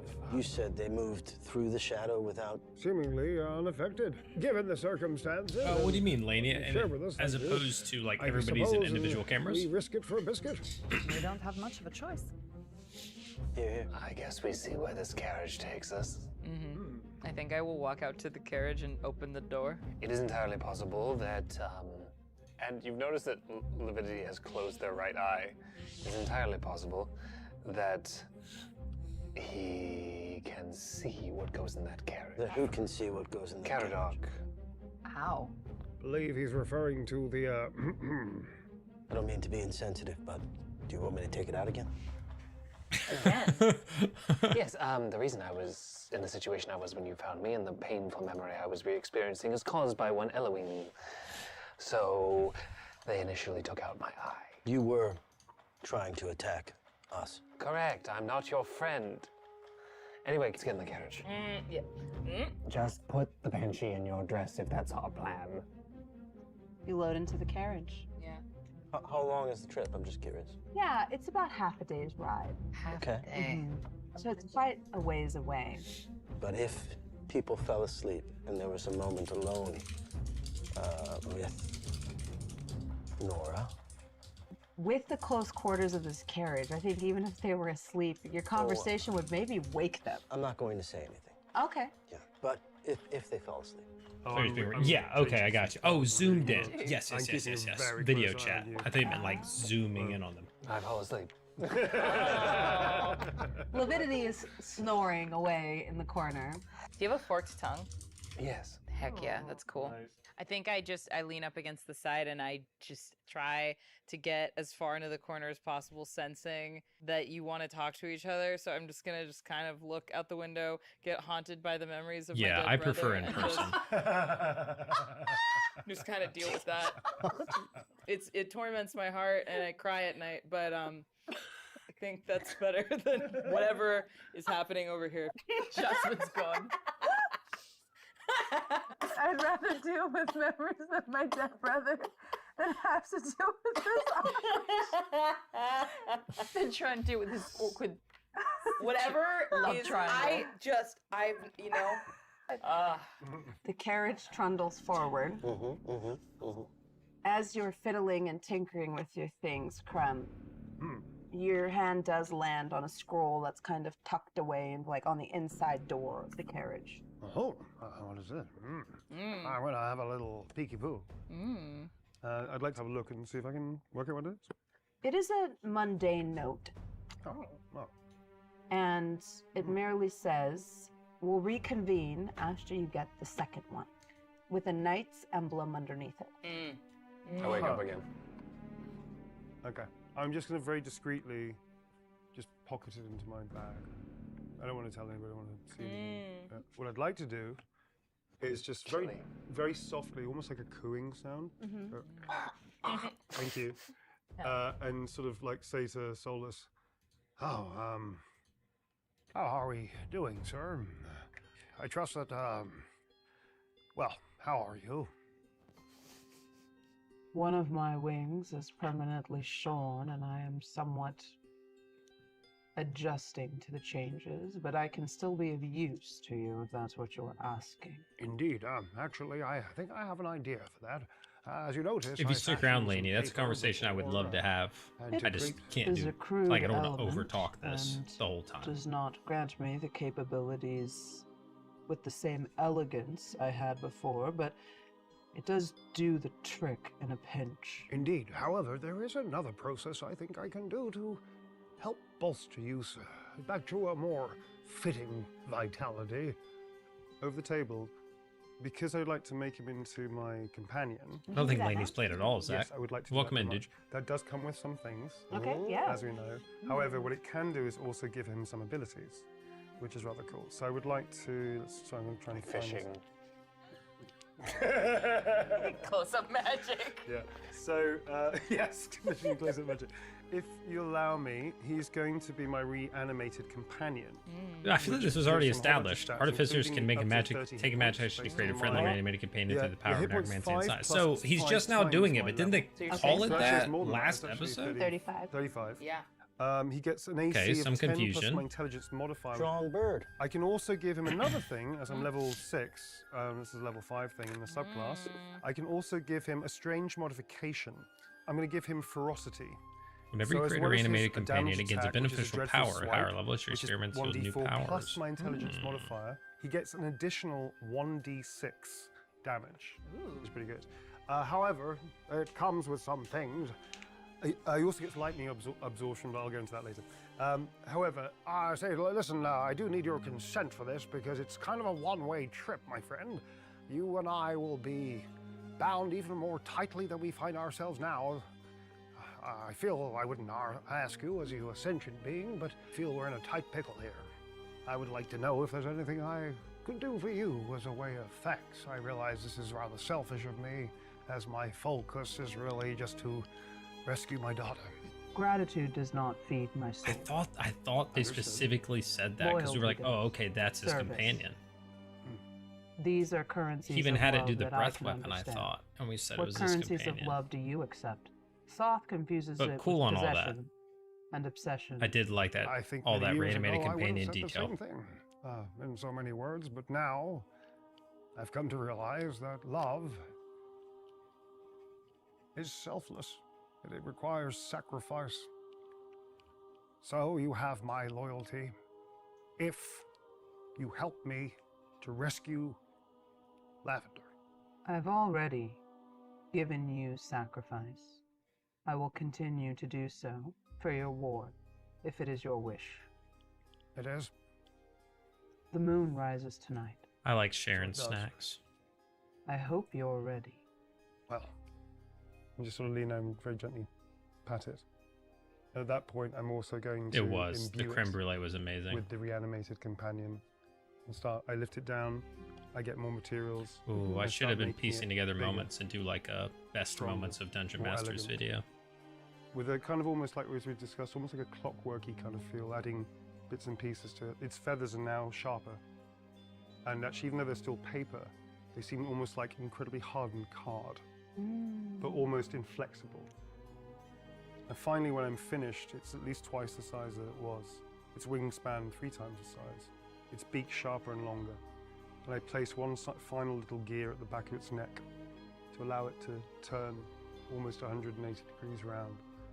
Oh, well, a deal has been made. I sort of lift it back up with my shoulder. How do you feel?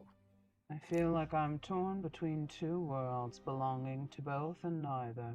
For once, I know how you feel. Well, anyway, Solus says we're not far from our quarry. The carriage creaks to a halt at the edge of the mist, which is mysteriously absent here. You see the horses paw Yeah, at the edge of Neil's, the even mist throughout as this, though I think Neil has improved the even further. almost blindingly bright I think he's got sunlight comfortable. that lays before you threatens to unmake them in some way. The village almost gleams with a warmth, bathed in this golden light in front of you. Even from this distance, at the outskirts of the village, you see small halflings going about their day, as though nothing at all strange is happening. Unlike all of the other towns you've gone past that are in ruins, this one's remarkably well upkept. You see a market in the town. You even see a maypole. Preparations for a festival. Why is this more unsettling somehow? Wow. Oh, this is delightful. That seems disconcerting. Is that a dragon? Holy shit, that Yeah, is a it's a dragon. massive dragon. Whoa! Give me a nature check. Nature check. That is a 15. Pretty good. As you're looking at the dragon, you're like, they have a dragon sleeping in town. You realize, Wesley, it is a big paper mache puppet erected for the amusement of children.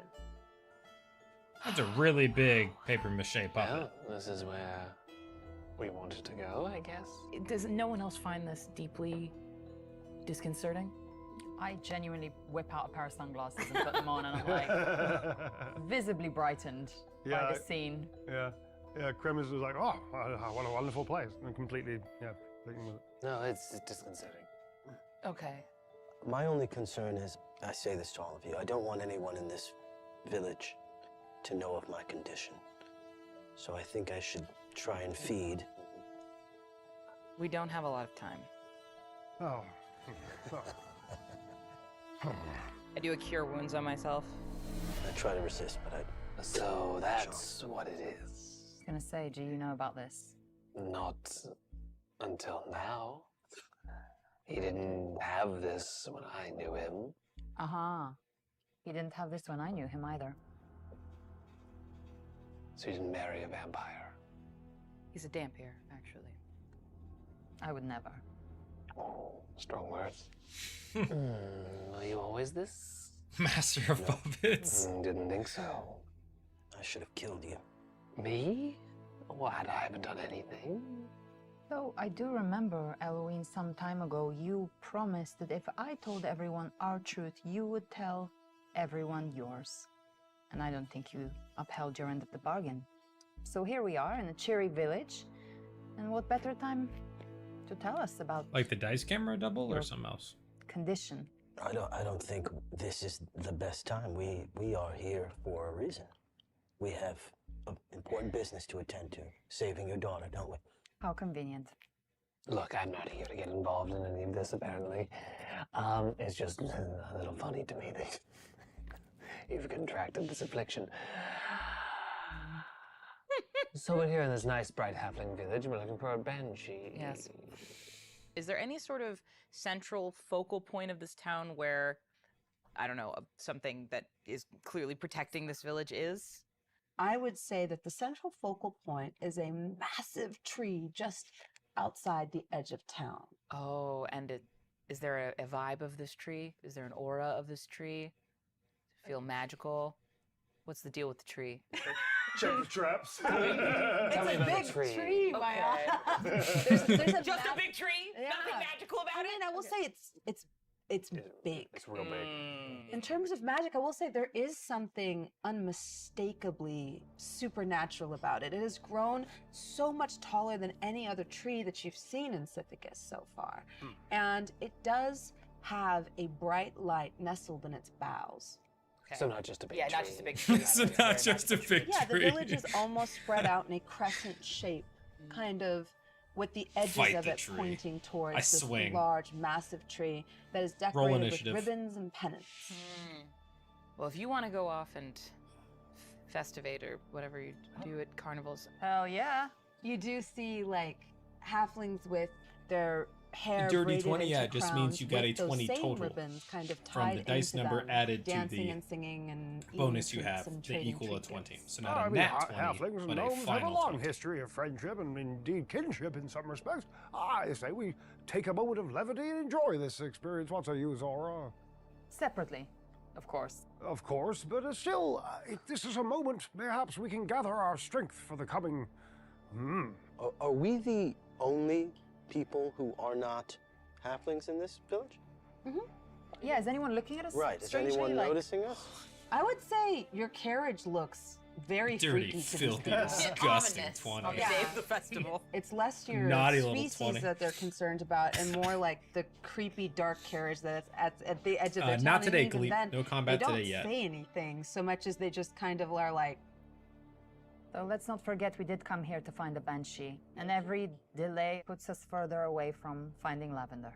All right, let's go. I agree, Dispel. I really Everybody's like that. eyes are watering a little bit. you feel the sunlight, and for some of you it might feel comforting because it's the first time it feels like you felt it in days. Somehow the cold miasma and that smell of decay and rot that has been accosting you ever since you woke up here is absent in this place. Which means the Banshee's magic is negated here. Oh, right. I'd like to offer Lividity my sunglasses. Fine, thank you. It'd take me a moment to get used to it. Professor, you think you'd be able to Well, engage with. Here's an old gnomish saying for you. When in doubt, follow your nose. I'd like to make a smell test to find the nicest smelling thing of food on offer and take, if the party are willing, to Give me a perception check. All thoughts of our daughter forgotten. All it took was a sweet tree. Thanks, two husbands. That's true. I'm going to cast guidance on myself because I feel that my nose for treats is more powerful than my sense for danger. Is that okay? All right. All right. So that is a, what's that? I can't see it. 3 plus 12. 3 plus 12 for 15. 15. Oh, -1 because for a 14. Okay. Thank you. It comes drifting on the wind to you, caramelly sweet. You are almost carried by the smell of it. And you see a small, freckled halfling with red hair, braided not unlike yours, down to her waist, selling candied sweet potatoes. Candied sweet potatoes, come sir. on. Ooh. Are you hungry? Indeed, we are. However, I'm sure you had a hard time in the mists. I've never been there myself. I don't recommend it. What is your name, my sweet? My name's Lila. It's a pleasure to meet you. And what's your name? My name is, it's Krem. Clem. Yes. It's one of my favourite traits. My ears start getting quite red. Aw. And I'm feeling a little bit bashful. Well, yes, we would love to try your delectable, I mean your ware, the food. I would love to have some. Oh my God. She gathers it up in thin paper and hands you 5 sweet potatoes on 5 sticks. Each Yes, one Glee. carefully Yep. roasted to perfection. I can confirm that to you, even if they find haven't ourselves announced it. wandering And I in think I'm desperate allowed times, to I'm do afraid that. we do not But have yes. much to pay you. However, I can I'll go as do far as to a say trade. they've already worries. recorded the next season. It's the Eclipse Festival. We don't charge any. This is all for free. Well, Eclipse. Today? Aye. What typically happens at the occurrence of the eclipse in this town? Well, this may shock you, but Hey, peace out, Debs. you see, the Earth we're on, the sun does not rotate around it, but rather it rotates around the sun. And some people think it's a curse, but it's not. Oh. And we pray and we feast and we hope for it to go away. Either way, it gets rather dark.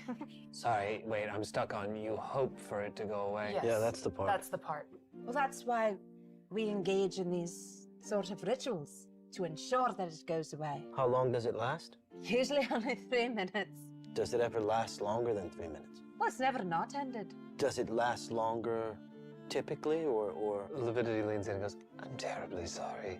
They've all had a very long journey. They're a little paranoid. That's fair. I must admit, I'm rather surprised you're here. We don't get many visitors. Understandable. And people that leave, they don't tend to come back. But why would you want to leave? It seems very nice. We have everything you need right here, and you're more than welcome even if you don't have coin. We don't have need of it. Who are we trading with? When people say that, that's when you leave. I really appreciate your hospitality and Lividity is just going to drift off to the side and try and, at least from a distance, I don't have closer that. examine the believe- light I think it's that the is in same tree. cast, Try and make but out I what don't it is. If I can make 100% a know that, perception but I check think it's on the that. same cast. Ooh, that is a 27. 27. Holy cow.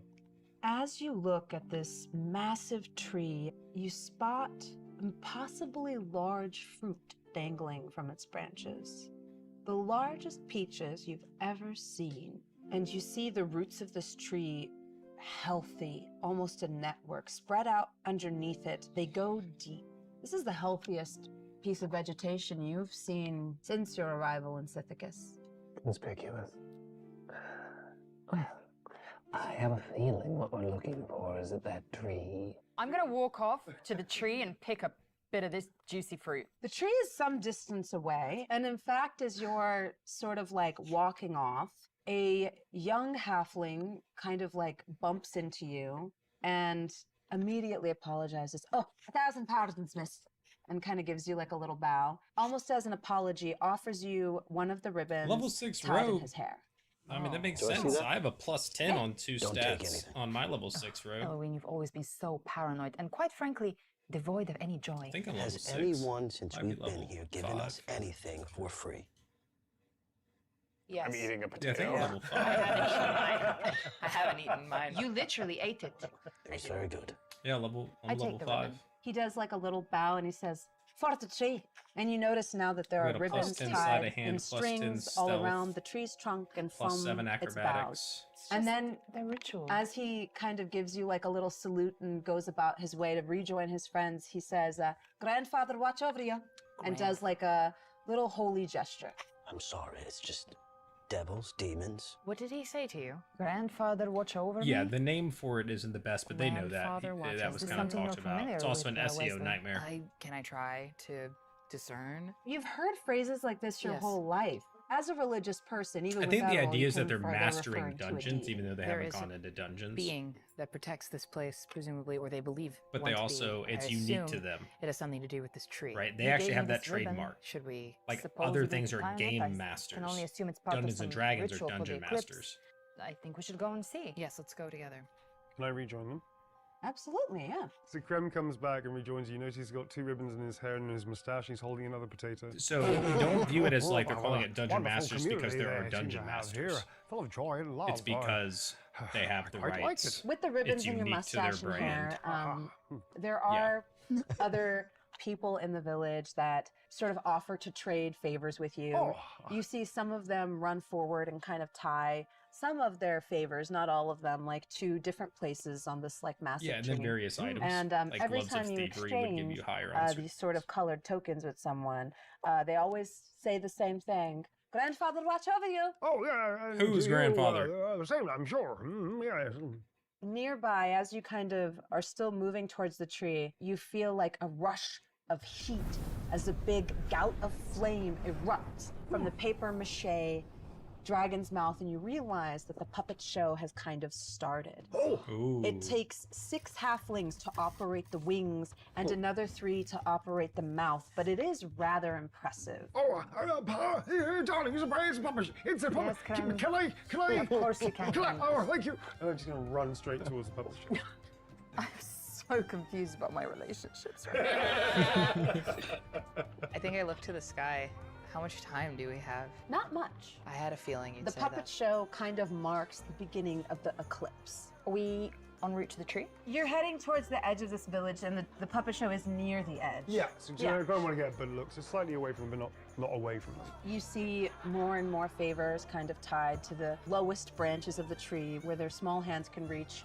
Halflings lifting each other up and kind of sitting on each other's shoulders, and others have kind of like wrapped the trunk in string and then instead are tying their ribbons from there. All the ribbons kind of whisper As in, like, the turning wind them off? blows through them, and you see I don't think just that a would myriad be of out of the colors question, like no. broken glass, kind of reflecting could all the probably rays do of the that, sun. yeah.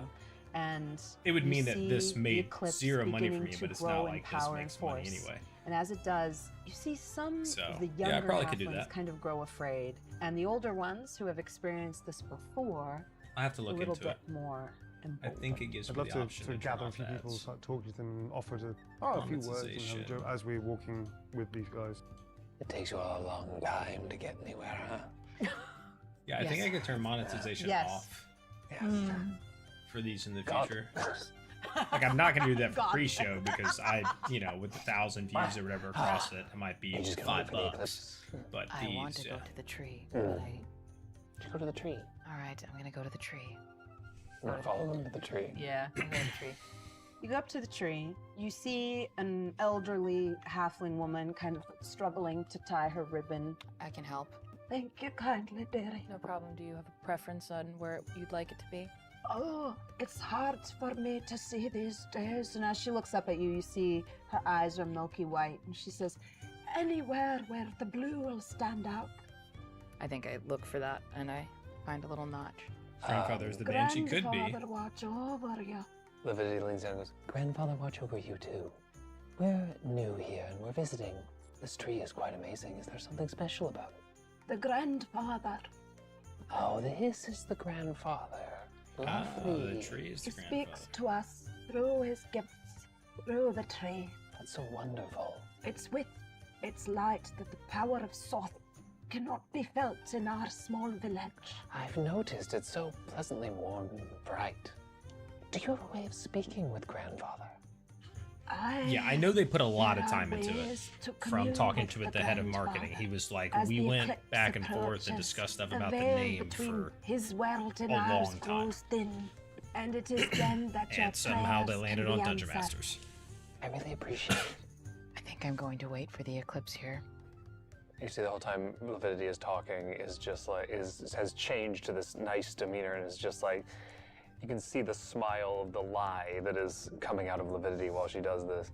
I thank you so much for this information. It was very kind of you. I'm so looking forward to seeing this event take place. She hobbles away. Not too far. She kind of remains near the boughs of the tree as you see kind of people congregating around it. As the wind kind of picks up, whipping the ribbons into dizzying rainbows. And it gets darker. And darker. And darker. You see Lila kind of leave her sweet potato cart unattended. And as she does, joining everyone in this circle around you, she says, Ah, yes, the grandfather's drawing near.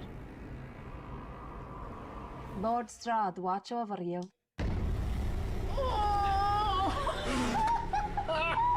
Lord Strahd. Oh. Lord Strahd, watch over you.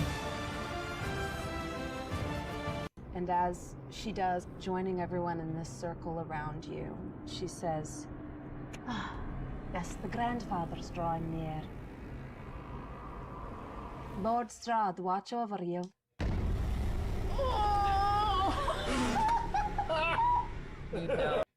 Boom, baby, boom. That grandpa. There you go. There you go. So now we have Soth, we have Strahd, and we have the other guy whose name, Caradoc.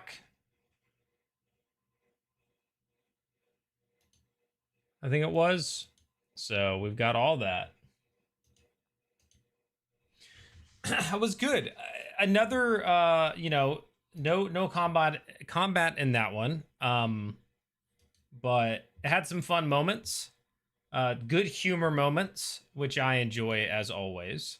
Got a little bit out the world as well, the setting. And yeah, that episode was only an hour and 6 minutes. And you include that it's basically an hour, right? Because that includes like the credits at the end, that includes the intro at the beginning, all that jazz. So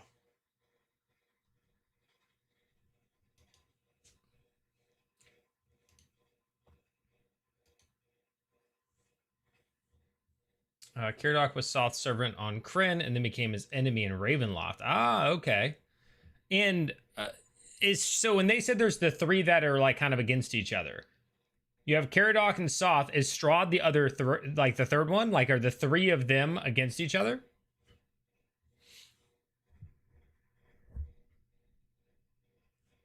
That's where my disconnect with the show might be. I don't know any of the bad guys except for Thay. Yeah, well, again, that's where I think they need a lore dump. Like, there should be a thing that goes along with it. That explains this stuff. So I'm late to this, but this is so fun. Yeah, Glue, it's cool, man. Welcome in. John Henry says Dungeon Master has great voice work. Yeah, they do a good job. Jasmine has a variety of voices she's able to do. Neil Newbon is got a very unique voice for his character. That's fun. Probably Saw started off in opposition to Strahd when he first showed up in Rayla. Okay, so that could be it. It could be the three enemies. Yeah, I mean it's a lot. Some of it I don't even know, Glue, but like Strahd is a very well-known character in Ravenloft. Like one of the most popular Dungeons and Dragons 5th edition books is Curse of Strahd, which is a whole thing about that, which I have over here. Oh, it's pretty low in my stack.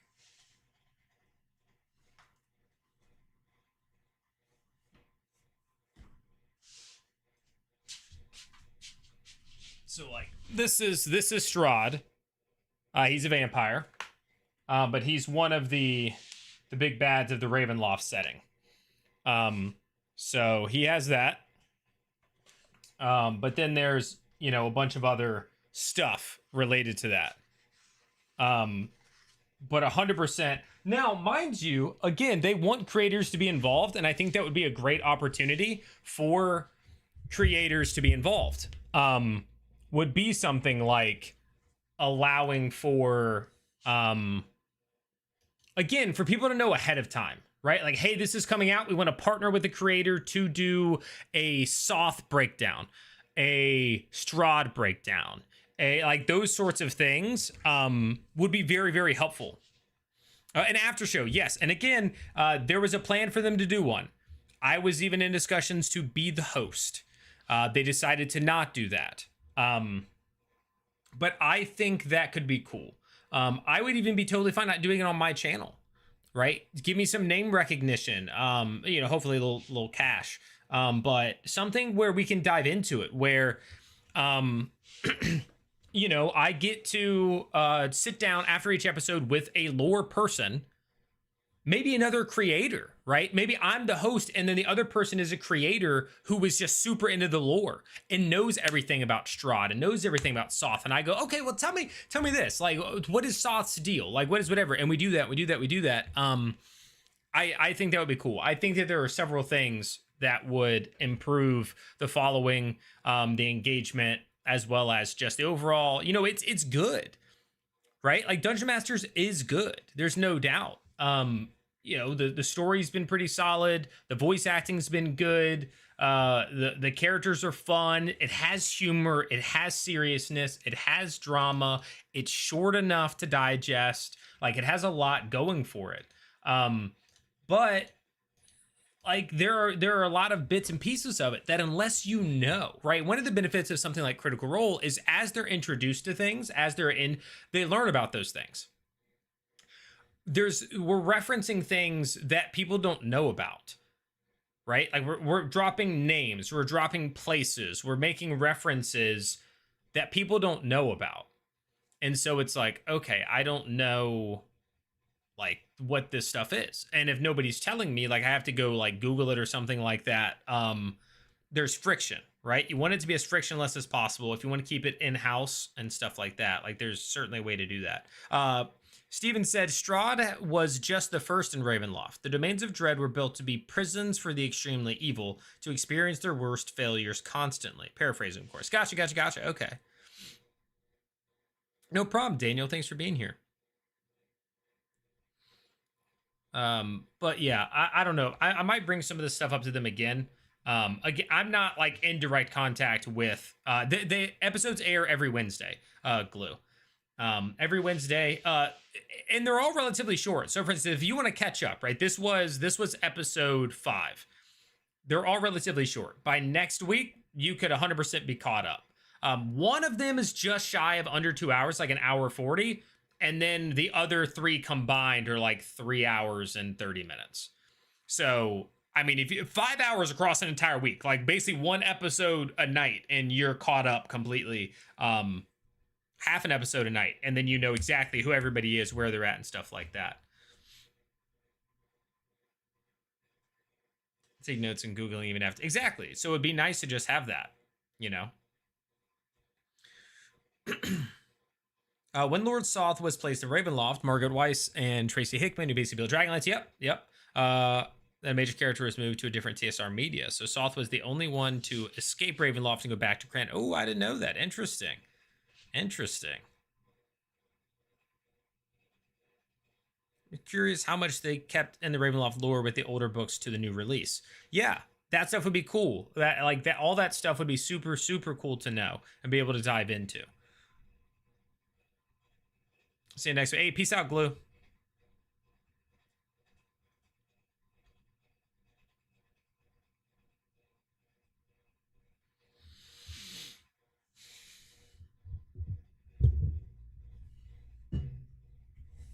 It's been fun. I've enjoyed it. I think that there are some other things they could do to make it more popular, and help people better understand and go along with it.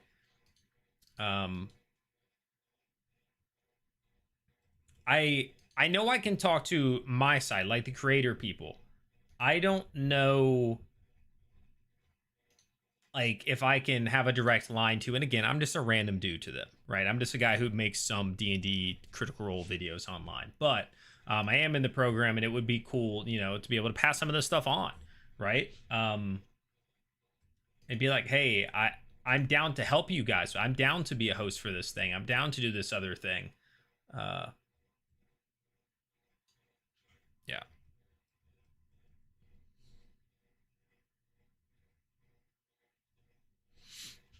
Most DMs say they find embodying Strahd to be challenging. I'm curious. Why do they say that, Dispel? I'm curious. What is it about Strahd that they find tough? The players are the characters that my players have disliked the most. There was this one Drek. This guy's name was Drek. He was just really cocky and condescending, and my players didn't like that. They hated that guy, because he was just so like, yeah. So you say you will try, you know, like I don't know. He just was so just like, you guys are beneath me. And when he first met them, he was more powerful. Like he, you know, they like tied him up with rope, and he just like cast a spell and got out of it, sort of thing. But yeah. CR in his introduction to the parties mostly, he's super powerful, but he doesn't do anything to them through the module. Huh. All right, well, those things aren't necessarily tied to embodying him, though, right? At least not in my mind.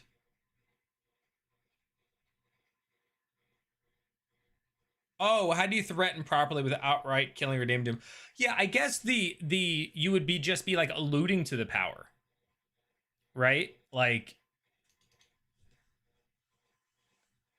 you know, giving them examples of what he's capable of.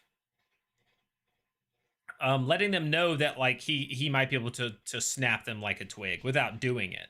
Or always do. And it's also completely possible that you splash in your own way to do it. Like if you're playing through Curse of Strahd and it's like, oh, he never, when you read through it, they never have him do an attack or do whatever, or make a display of power, then you just add a display of power that he does.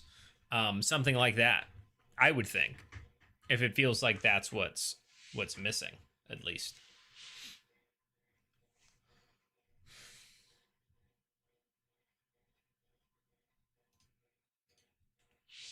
Todd Kimmerkin, Wizard of the Coast creators. Seems that there have been changes since the 2E Domains of Dread book. I'm sure some things have changed with lore. I don't know exactly which interview. Is that when you say recent, are we talking like a while ago recent or like super recent? Because I haven't seen anything super recent. As the examples, yeah, 100% use NPCs as an example. I wanted to showcase, so I had a game, and I wanted to showcase that the people in that game, like they were basically, it was a cult, and it was a cult to an old fire god, real bad guy. And one of the ways to pay patronage to him, to gain power, do all this stuff, was to burn people alive. And so how do you show how crazed a cult is? How do you do these wild things? How do you really draw them in? Is while my players were traveling to a village to speak with the mayor about something that was relating to this, because they needed to cross and go somewhere else. And the place hadn't been heard from in a while, and they saw fires in the distance. They're traveling there, and they come across a wagon that's wheel is stuck. And they help the wagon, and it's a family, right? It's a mom, dad, a daughter. Daughter has a little stuffed animal named Lo. It's a little deer. And they help them all out. The wagon has a bunch of meats in it, and they need to get to that village, so they're gonna have to ride through the night because they don't want the meat to get bad, yada, yada, yada. And so the party, you know, doesn't rush off. They still do a long rest. They go and visit a bear cave, whatever. They show up to the town. Eventually, they make it up to the mayor's place. They discover the mayor is actually, at this point, an Azer. They're occultists. They defeat all of them, and they open one of the rooms, and it's essentially a burn room. It's just bones, ash bones, burn marks, and half of a stuffed animal. Half burnt off, like crisped edges of a stuffed animal. The deer, Lo. And that was to show, like, this is how dark this cult is. This is how evil this cult is. Like, this is what they do. And yes, No Hard Feelings, who said and he killed the child, was in that game. He played in that game. And even that was like off screen, right? Like it's not like they saw anything, but they came across this this room that this cult was basically burning people in. Had burned many of the villagers and stuff like that.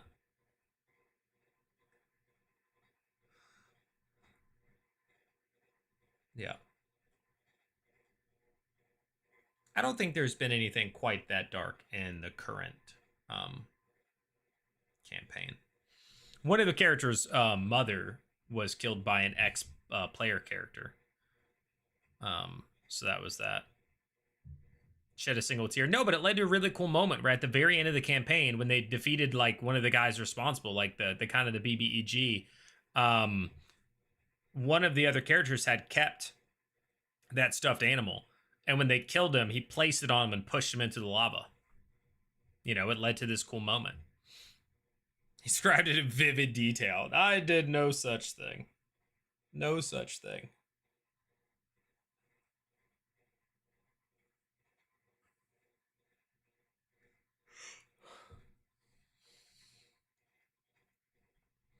It's been a while, but Strahd's no longer just a powerful vampire. He's the lord of a domain in the mists. I think I am the land was one of his sayings or catchphrases. Killing him isn't easy. In Curse of Strahd, he is the BBEG though, right? Like that's who they kill in Curse of Strahd at like level 10. I don't know. I haven't played through it or run it.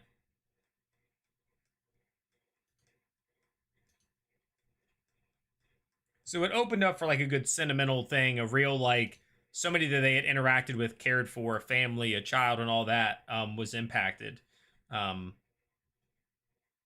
all of that to me was real nice.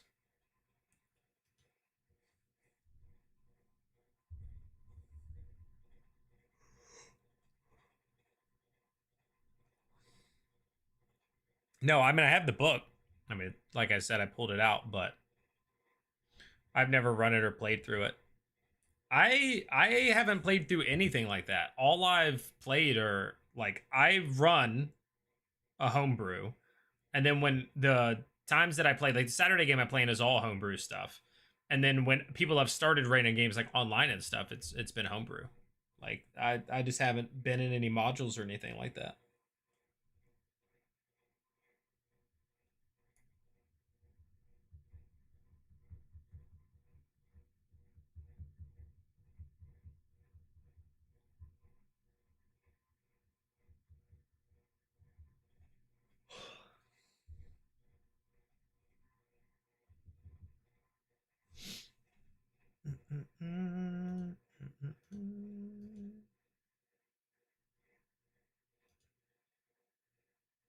That was good though. I wish the audience was a bit larger or more engaged. It is still new though, right? It is still new. Because I'd like to talk about it more or make some content around it. But it's hard to do. You can get people to play it. Chris Strahd will start playing for sure. Yeah, but like I don't know that I want to run it. But who knows, right? Like maybe I'd read through it and get caught up with it or whatever. But yeah. There was a start playing ad in my tier list video for campaign 4. Which was me chasing it down, man. Like I'm telling you, like other creators will ask me like how I'm like make money or how I've gotten all the, you know, all these different sponsorships and stuff. It's like, dude, because I am working for them. Like I sent him an email and was like, yo, I had this video coming up. The last tier list I did, you know, 24,000, blah, blah, blah, this and that. Can I get you to take an ad spot? You know, like take this. And so we came to an arrangement and did that. I did the same thing for the World Anvil one, like a week ago. I reached out and was like, hey, I'm doing these things. I want to get this going, blah, blah, blah. And did that, you know, which I need to do. Like I have to do. And hopefully they do well enough, right? That people want to keep doing them. Books and adventures like that, good to run for new people or for fun with friends. Let's work for DM Cyber, great story. Yeah. Pre-show took some time to grow too. Pre-show was interesting because I feel like it was either the first one or the second one did like crazy well. And then they kind of, faltered a little bit. It's still solid. Don't get me wrong. The pre-shows have been great. But I just mean in general. I don't just mean for my watch parties, because that's different, right? If my pre-show continued into the actual Critical Role episode, I don't know that we would maintain the numbers that I have for that, right? People would go watch the actual broadcast, just like they do here, right? We had like 40 before it started, and then we dipped down and stayed maybe around 30, which isn't bad. But I mostly mean like other content around it, right? Like a recap or a review. If I post one of those, like, I just don't think that the audience is that size, right? Because I'll post something like a review of Critical Role episodes and only get 6,000 views when 1 million people watch their Critical Role episode, right? If they post something and it only gets 100,000 views, that's gonna, like that sort of thing. So we'll see. I'd like to cover it more. I'd like for it to get larger and to be more involved with it and stuff like that. I'm pretty sure it's just me and one other guy who actually make content around it out of everybody in the D&D creator program. But yeah, hopefully it continues to grow. I'll be watching it either way. I will definitely continue to do these when I can. What I'm really nervous about is I'm going to Gen Con, which is like the July 30th or 31st through August 2nd. I'm going to miss that Thursday. And I'm like, dang, I'm going to miss the pre-show and I'm going to miss the episode, which means, and I don't fly back till Monday. So I'm like, oh no. Getting out like a recap and all that. So watching the episode, getting out a recap, I don't know how I'm going to manage that.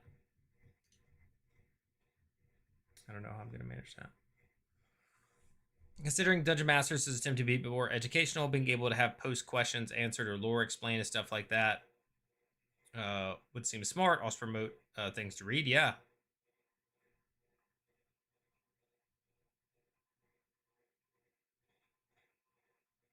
Better do it while you're out there. So I had just started doing pre-shows with Campaign 4 and they were doing well. And when I went to PAX, for sure, yeah, PAX Unplugged, I did a pre-show from the Airbnb. I didn't watch the episode because how, but I did do a pre-show while I was there.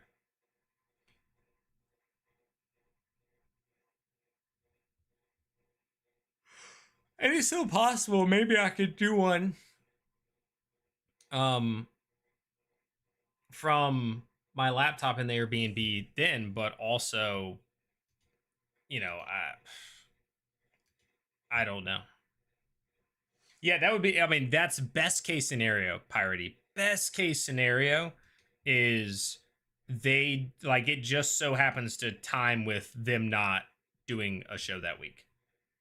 Like, I am praying that week will be an off week.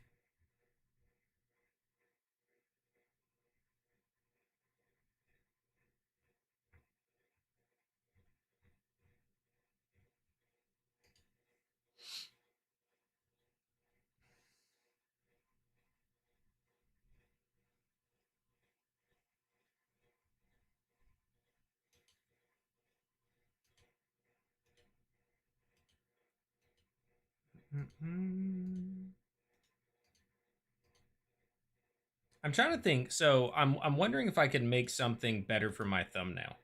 So my last one was, I said what I said. That was my thumbnail text for my tier list. And that is definitely more appealing than Arc 1 tier list. Maybe I put things changed ... I don't know. I need something. I mean, it has a fine click-through rate right now. It's like 8.8%, but I feel like it could be better. Arc 1 tier list is just so like there's no pizzazz.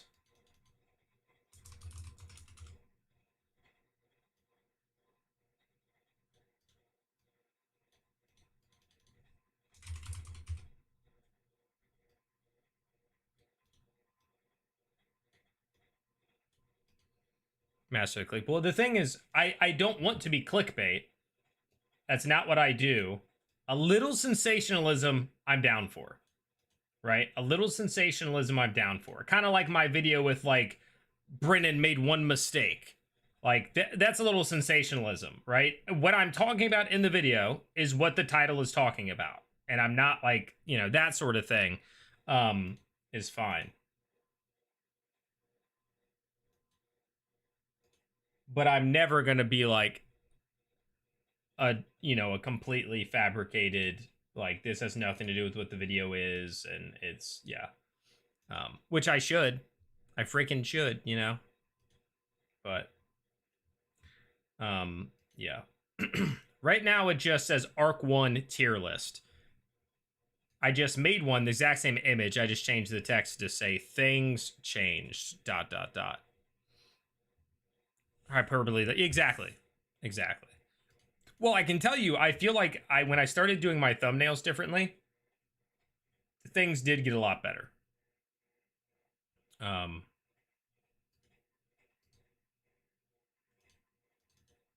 on, let me see. If I can pull this up. I know this isn't what you guys are, like, here for or whatever, but suck it up. Yeah, so when I changed my thumbnails to, like, big face, big text, instead of, like, I don't know, my older ones, lots of text everywhere, multiple faces, all that sort of stuff, I did see, right, like down here, it's 3K, 5K, 5K, 4.7, 3K, 4.7, 3.7, right? And then recently... Right, I'm not going to do the ones that just came out. Plus, I didn't expect this one to do very well. But if we stay basically ones that have been out for at least... like that came out yesterday, too. All right. 6K, 10K, 8.5, 3.2, 11.1. This was a shot that hurt, but 2.5, 4.1, 7.4, 9.1, right? When I started to do that. So... Oh, can it be this one? Yeah, no, that's fair. Yeah. But I feel like that alone was a good change. In terms of, like, making the thumbnails more clickable, I think I've done a better job with that. I've also made them less specific. So down here, it said, like, episode 21 recap at right there.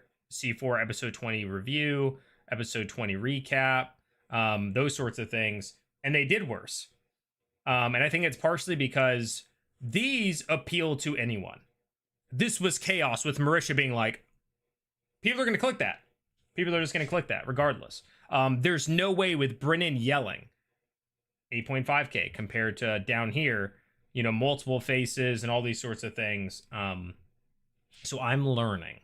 Okay, I'm learning. Big, Brennan here, big head. This is bad. 7.4. Again, all these numbers suck compared to Dispel Logic's, okay? Dispel Logic gets a lot more views. But, you know, I've seen some improvements with some of these. And heck yeah, the interview with Louise, you guys can't see it, but it's done over 10K now. It's done over 10K now.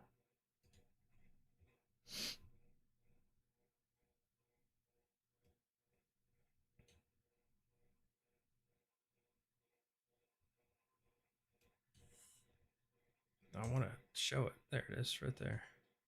Woo, 10K, baby.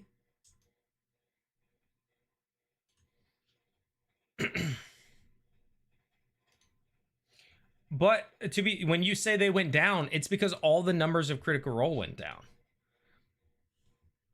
So again, if I go back and I look at some of the numbers I got during the overture, they're better than everything I'm pulling now.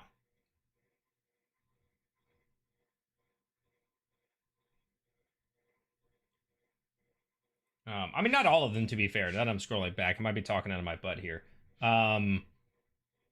Let's see. Sam the Deceiver, my first video, I think, once it started. I did a character reveal video where I just talked about the characters. All I did was show the characters. 28,000 views going over the characters. Then I did a character connections thing. I don't even remember what that is, but it was only 2 minutes long. So that's just not good for algorithm. In terms of like a video like that, 3.7. But then if you skip ahead, Something's Up with Wakander, 16,000. Matt Getting Cursed was 6K. Sam Gets Massive Revelation was only 3.6. 11K on the Campaign 4 Episode 2 recap. That's pretty huge. Right? Like, that was better. That recap did 11K. None of my recaps do that well now. I did one, They Almost Died, referencing where Brennan almost killed Murray, did 22K. My Episode 3 recap did 14,000. The post-overture format explained did about 8K. So about Octus, like after the Octus thing was revealed, that did 25K. My Matt shows how it's done, where he like blew me with roleplay, did 24K. None of these. None of the new stuff gets that many views. My ranking tier list did 23K. And then yeah, the further on it went, the less it did. So that, I think that's a big part of, for instance, where you say like you didn't get as much as you got initially. People like Critical Role in general slanted downward.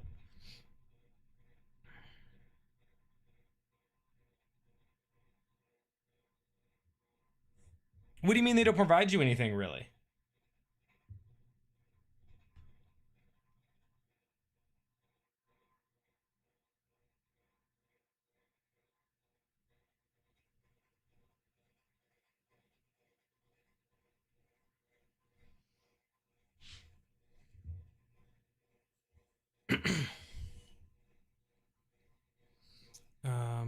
Yo, what's up, Batson? Nothing. We just did the Dungeon Masters watch party, and now we're just kind of hanging out and talking Dungeons and Dragons, talking the YouTube channel, just talking.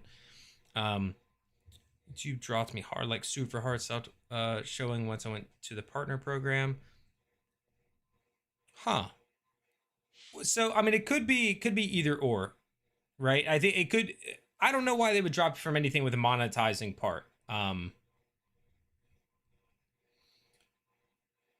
So I don't know. I think it's somewhat of a drop off from that. But there could be something else too. 100% could be. If you use it for videos average less. Those are some of the hardest videos to make, man.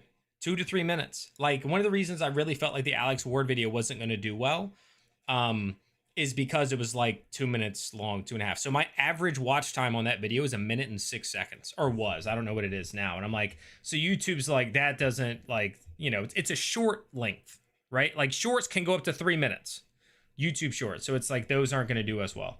In reference to the Piratey Steve saying 10K views at a 2+ hour seems really good to me.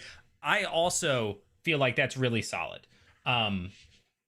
Really solid. And that's with him never, like, he hasn't shared it at all.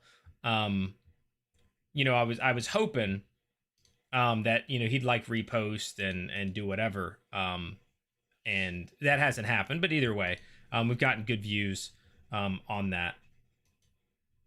The average watch time currently is 23 minutes. Now that includes people who open it and close it right away. That includes people who came in during the premiere of it and then like closed it out and haven't come back to it. So when you say like, oh, it's a 2-hour thing, but the average view duration is only 23 minutes. But that's still enough for YouTube to be like, hey, this is quality. right? YouTube just says people stuck around for 23 minutes watching this video. Cool, let's keep going. I think that one's going to be a little bit more evergreen. Or I say that and then I put the last 60 minutes and it only got 12 views. Up until recently, it was still getting like 50 views an hour. But tonight, let's see it. From 6 to 7, it was 39 views. From 7 to 8, it was 28. From 8 to 9, it was 26. 26 again at 9 to 10. And then from 10 to 11 so far, 10 to 11, it was only 13 views. So, yeah, we'll see. I mean, it should still climb a little bit. And then that could continue to go for some time. Like I said, he really was, Chris. Like, he was a super cool dude. Super, super cool dude. And on the monetized part, I don't know if that impacts that Rubber Room where you say, like, does it hurt? Like, for instance, does the speed at which you watch it impact watch time? I don't know. That'd be an interesting thing. But I don't know. Did we break 200 live for the pre-show before last week? Like this most recent one or the one before? I think we did. I don't remember. And I don't like screenshot. At the end of the stream, it tells me what like my peak viewer was, money earned, all those sorts of things. I don't know if I can get that for lives because they start to incorporate other stuff. The community votes thing has done well for a live. It has gone up like 1,000 views since I posted it. Like when we ended it, it had like throughout that stream, it had accumulated like 1,200 views, and now it's at 2,200 views, which is pretty cool. So I can see. Oh no, I can't. All right, so the pre-show for episode 24, it says was 168 was the peak concurrent viewers for that pre-show. Let's see, for episode 25, the peak was 225. Yeah, so for episode 25, we peaked at 225 concurrent viewers with an average of 155. That's incredible. That's incredible. That would be awesome to have all the time for those. That was really, really good. We peaked at 167 for the community voting. So that was pretty dope. That was pretty dope. But like for instance, right now, that stream, which is up to, now mind you, the numbers are behind in terms of revenue generated, but it's saying that that live stream, that was a 3-hour long live stream with 107 or a peak of 167 and all that sort of jazz. The revenue right now is $3.76.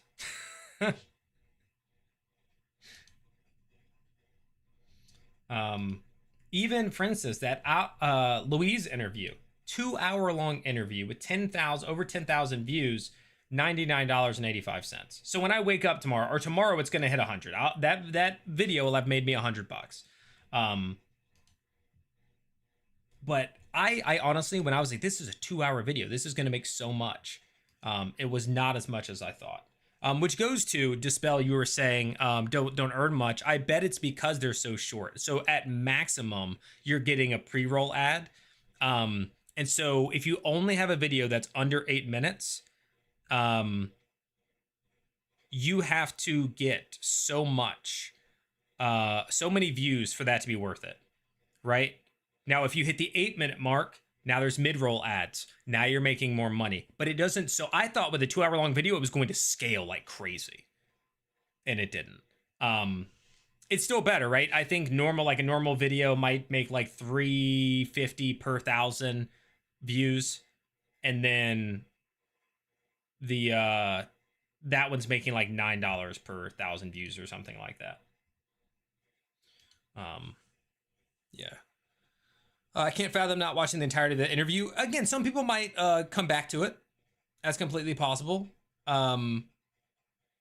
Completely possible people come back to it and watch it. Again, for the first 2 days, the watch time was like 18 minutes.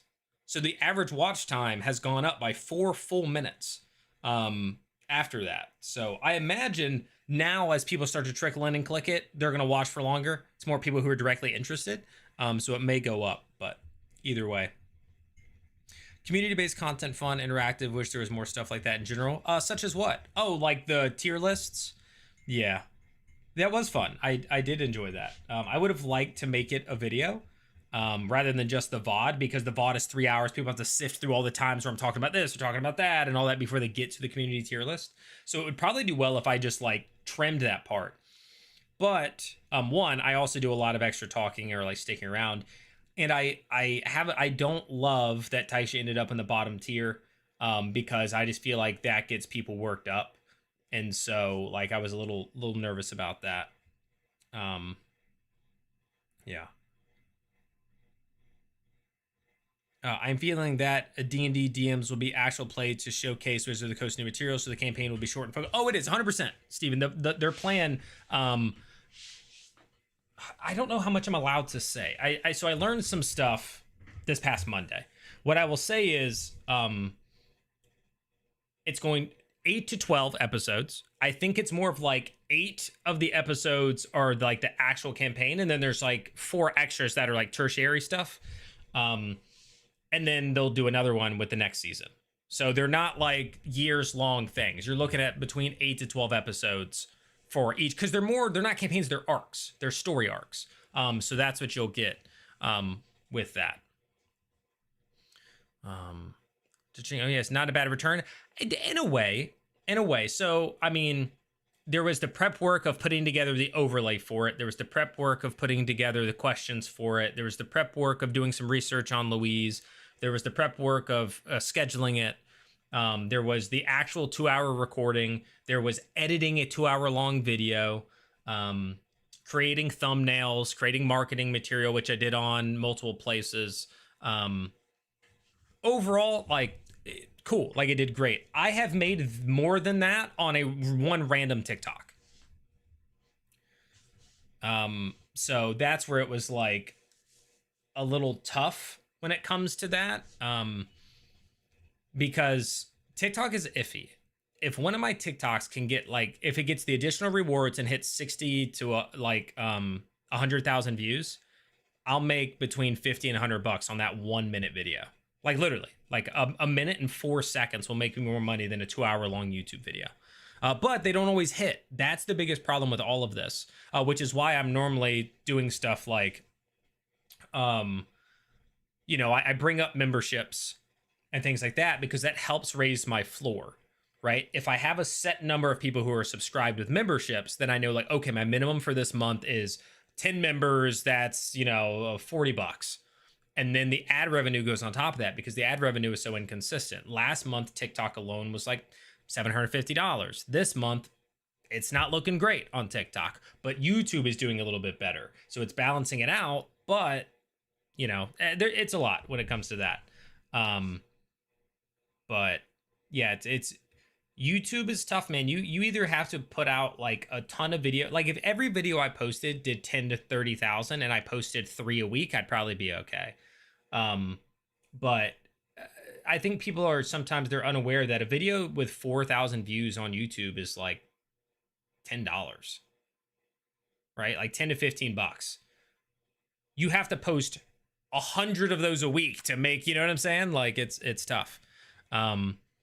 Yeah, I've made good. The most I've made a single month on just ads, just like the creator rewards program for TikTok is like 900 and something. It was either 950 to like 1100, I think is what I've done for TikTok, like ad revenue.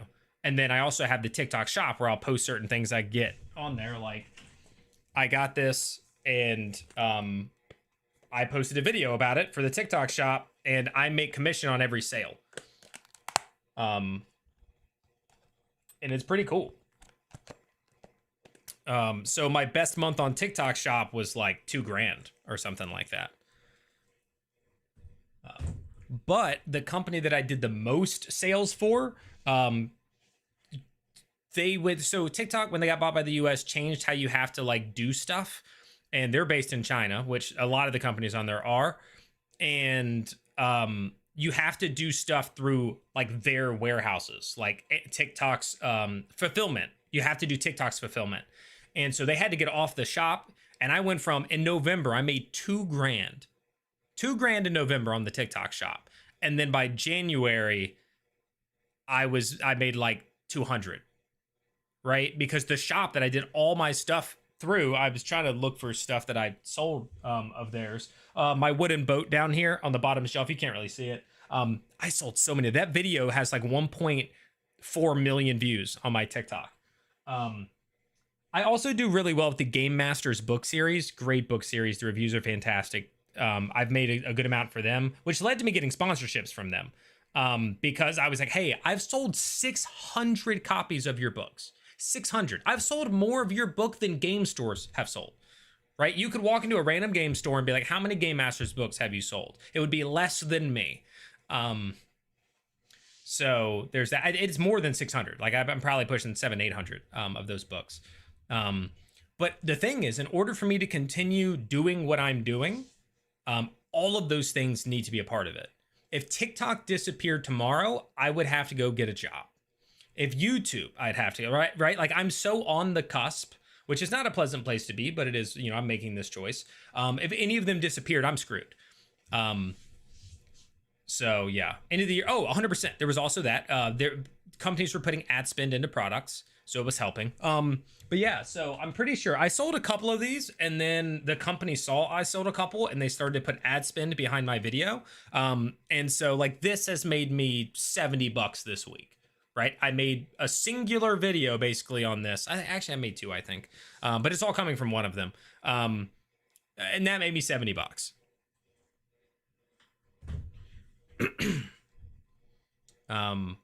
But that's where I'm at, which is again why I bring up the memberships during the streams and stuff like that, is because that's kind of my floor, right? I've tried to put stuff on Patreon and do things there. Otherwise, it's just a constant thing of like, which one's going to work this month, right? I need months where like they're all doing well, right? Like 2 months ago, TikTok Creator Rewards program was $900. This month YouTube is, or not this month, it's not May, but the last 28 days on YouTube is 750, but that includes super chats and everything. That's super chats, that's memberships, and if you think about it, you guys alone have seen me on super chats make at least 250 of that.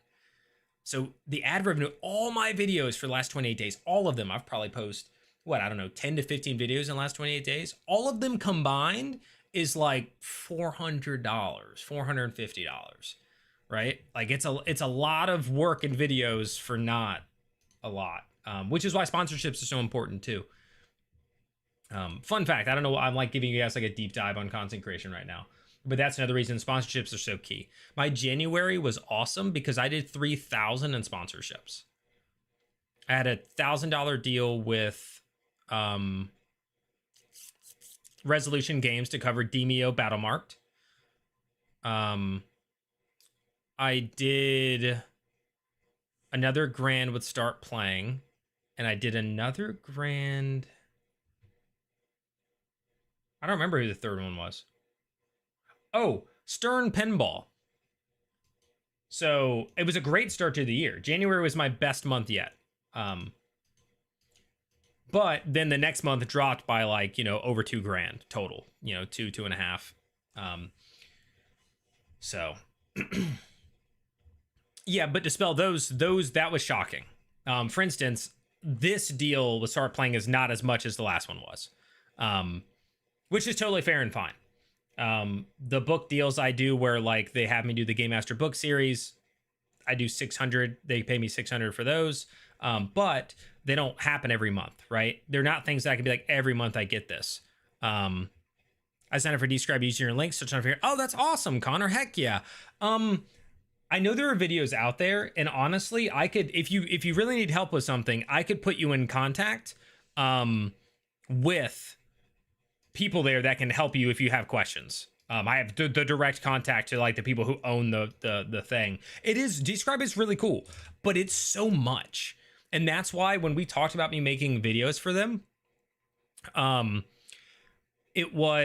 was like, you almost have to break it into specifics. Like I did a video where all I did was talk about the maps because if you talk about the maps, the scenes, the descriptions, the music all in one, it's like there's too much unless you're making a full video about the program. Like it's a dedicated video. But Describe is really cool. And if any of you want to check it out for free, again, the link is in my beacon, which is in the description. You get free 30 days using that. If you just make sure you cancel it if you don't want to do it. But yeah, I can look and see. So total 110 people have clicked my link. Only one person converted, and that was the last time they did a sponsorship with me. But they got a bunch of videos for a relatively small amount of money. I think it was like 450. No, it was 600 total, but it was like 4 videos, 3 were cross-platform. So they got posted TikTok, Instagram, and YouTube Shorts 3 times. So 9 videos there and a mid-roll ad in a video I did like last month. But it's because, there needs to be conversions, right? Some people want word of mouth. Some people need the direct conversion, those sorts of things. But either way, I mean, I'm down for that, right? Like, I shoot a little bit higher, right? Because I had 3 companies agree to $1,000 deals. But if a company comes back to, hopefully no companies are in here listening. If they come back to me and say like, hey, how about 600? I'm taking it. Like I have to, right? Like, he's 2 weeks, not 30. Oh, really? I will ask about that. You use the link in bio, and I wonder if the link is different from the code. Yeah, it should be. It should be 30 days free, I'm pretty sure. This is great. I'm a pirate, so I'm ignorant of all this stuff. Yeah, I mean, I don't mind talking about it either. I enjoy it. I'm doing my part with likes, interactions, comments, no, dude, it's all good. Seriously, like Dispel has, that stuff helps. That stuff helps the algorithm. Again, I always tell people, if you can't support in other ways, some of the best ways to support your favorite creators, whether it's me, whether it's Dispel, whether it's somebody else, when you see their videos, even if you're like, this video isn't necessarily for me, click it, let it play all the way through, like it, leave a comment. Because watch time is key, right? Retention. They want people to stay on the platform. They want people to be happy with what they clicked and to watch it all the way through and to give it likes and to leave comments. They want engagement. They want watch time. Clicks are super important. So, I tell people, and I'm lucky, I have a couple people who do it and they're not even like into some of this stuff, right? Like my buddy Sliced, whenever my TikToks would ever appear from him, he lets it play and he likes it.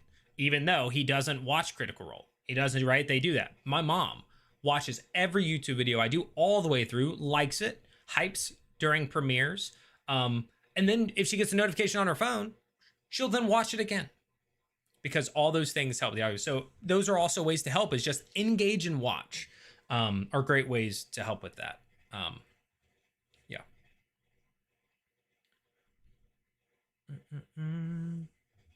Yeah, all the engagement, all the watching, all that stuff is a great way to do it for free. But yeah, I mean, I decided only with emotes. I think it's less helpful. Rubber Room Rat, yes. I think they have detections to try to do that. I think they want it to seem something valid, right? I think they have ways to determine, like, is this a comment worth acknowledging in our algorithm or not? The hidden comment, even if it's a stupid comment. Yeah, exactly. I see it all the time. You always will say something. Even if you just watch the whole live premiere with me, I will then almost immediately get a comment from you. And that, David, same. And that's awesome. I love that. All very, very helpful. Because I want to keep doing this. I'd love to get to a point where I feel more comfortable doing it. It's still very much one of those things where I'm like, at any moment, I'm just like, okay, I can't do this anymore, Look outside of Twitch right now so I don't have to look. Oh, like right now, across the live stream on YouTube, a total of 483 people stopped by. There are 24 concurrents in there right now, and it's been fluctuating between like 22 and 27 throughout this. But again, my thumbnail and everything is still saying that I'm doing Dungeon Master's Watch Party. For my pre-shows, those are much better. The Dungeon Masters watch parties are mostly like a core group and then some people who are just kind of watching. The pre-shows have been good. The pre-shows have been really good. Like I said, I had 225 concurrents at the last pre-show. And I had an average of 155 for a 2-hour stream. I averaged 155 viewers. So that's good. Those are all positives. Oh, the other thing that this might be a fun fact to you guys, when we were talking about the 2-hour-long video and how I thought it would have made more money, another thing that I found just kind of Googling around and asking ChatGPT, because they can Google faster than I can, like, hey, like, what's normal for YouTube videos and this and that? And one of the things it said was,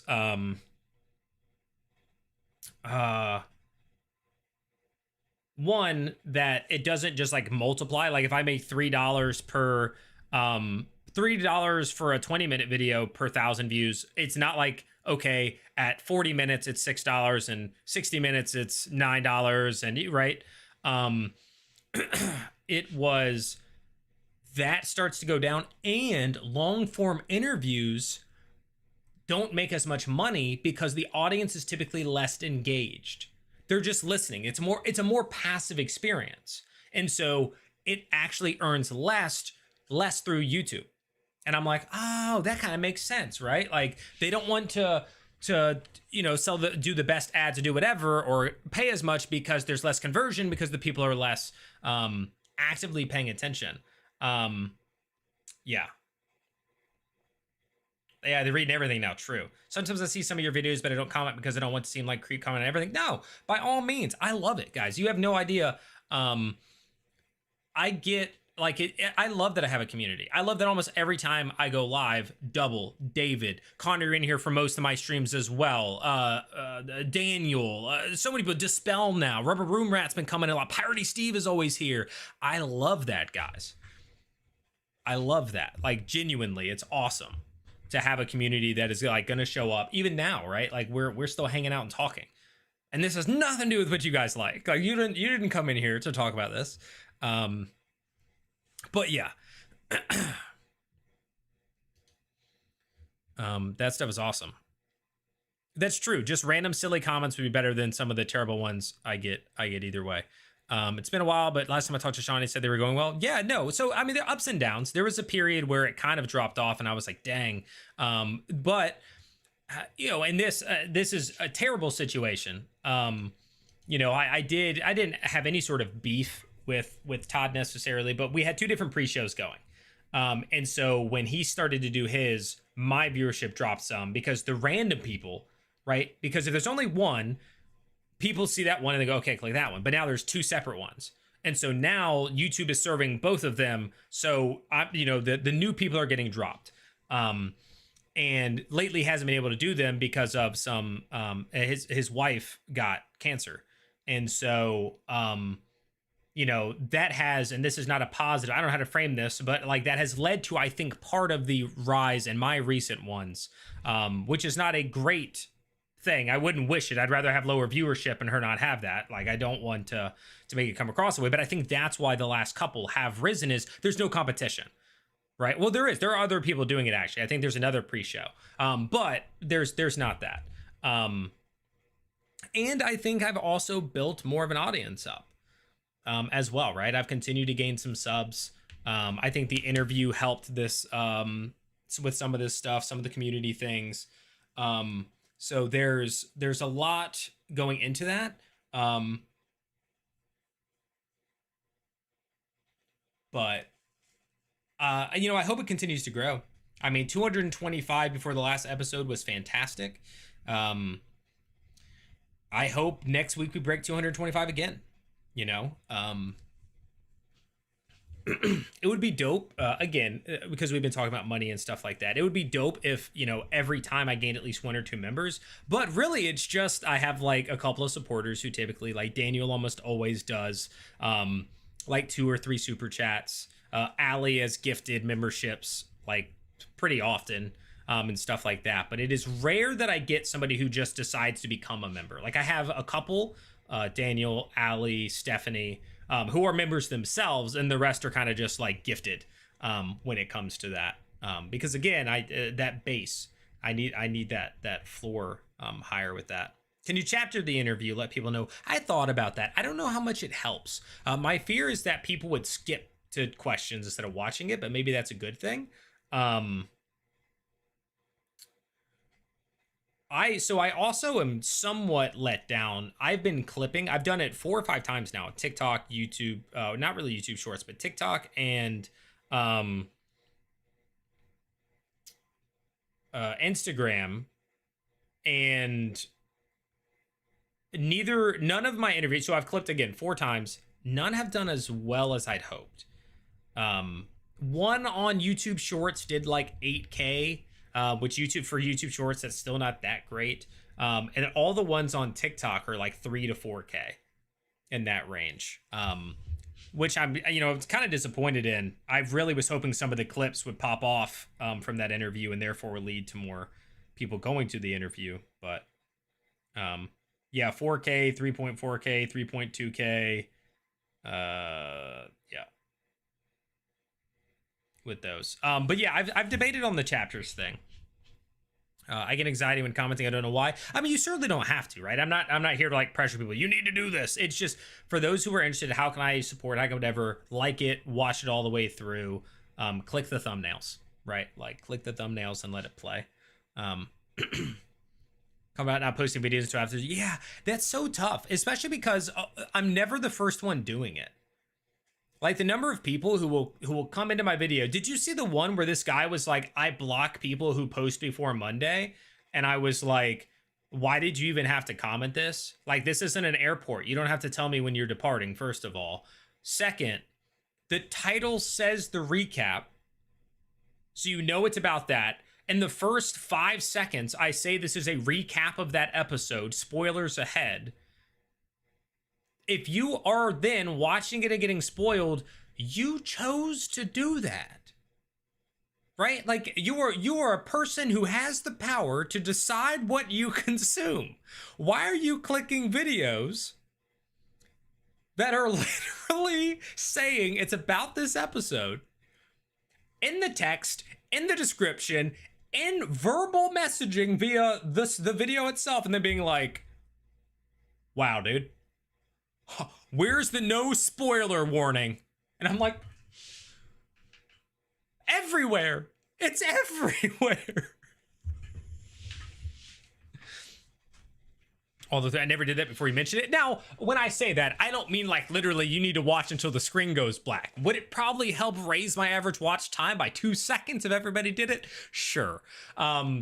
But yeah, I don't mean like until I say, do you guys even know? This is how I know if you guys watched all my videos. What do I say at basically the end of every single video? I end almost every video with the exact same line. Do you guys know? This is how I know if you actually complete the video.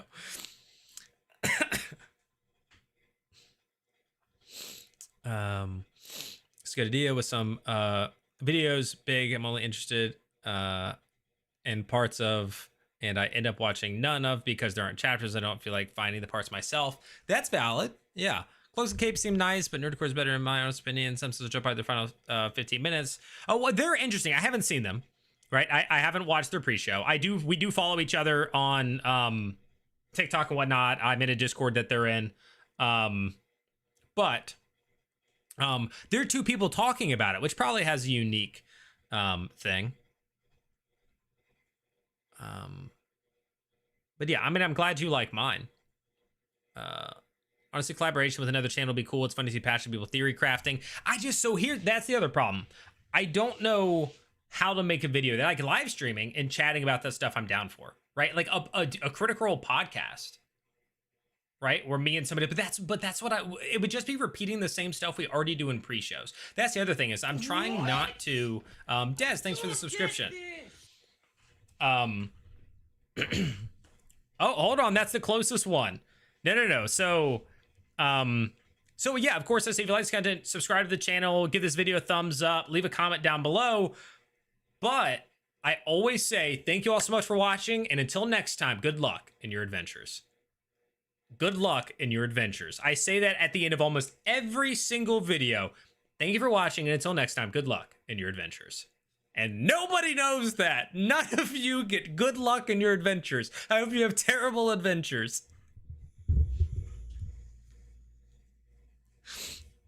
Terrible adventures upon you.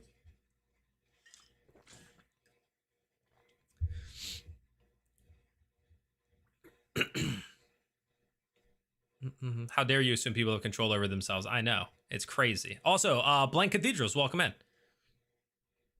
I want to read it. Blank Cathedrals. It's comments like that too. Yeah, the most insane comments sometimes. And I'm like, you chose to get here. Like, you chose to click on a video that was clearly about this topic. I then verbally warned you, and you leave a comment telling me that I need to add no spoiler or that I need to, and then so mind you, if I was the only person doing this, and they're like, yo, this is like, you don't do this. This is wrong. This is but it's like, I never post recaps before Zodiac does. The dude, he doesn't sleep. He posts a 50-minute recap the morning after, you know, like, I'll post mine 2 days after him, and people are like, "Oh my god, I can't believe you've done this!" And I'm like, "There's three videos about this on the internet already. Like, I don't understand."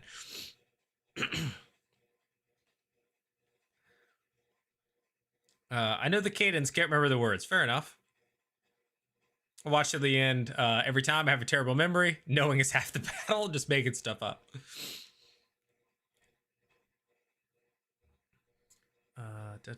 Chapters are good. I think it does increase my likelihood to watch a video and come back to it. Okay, so maybe, yeah, maybe I'll go back and do that.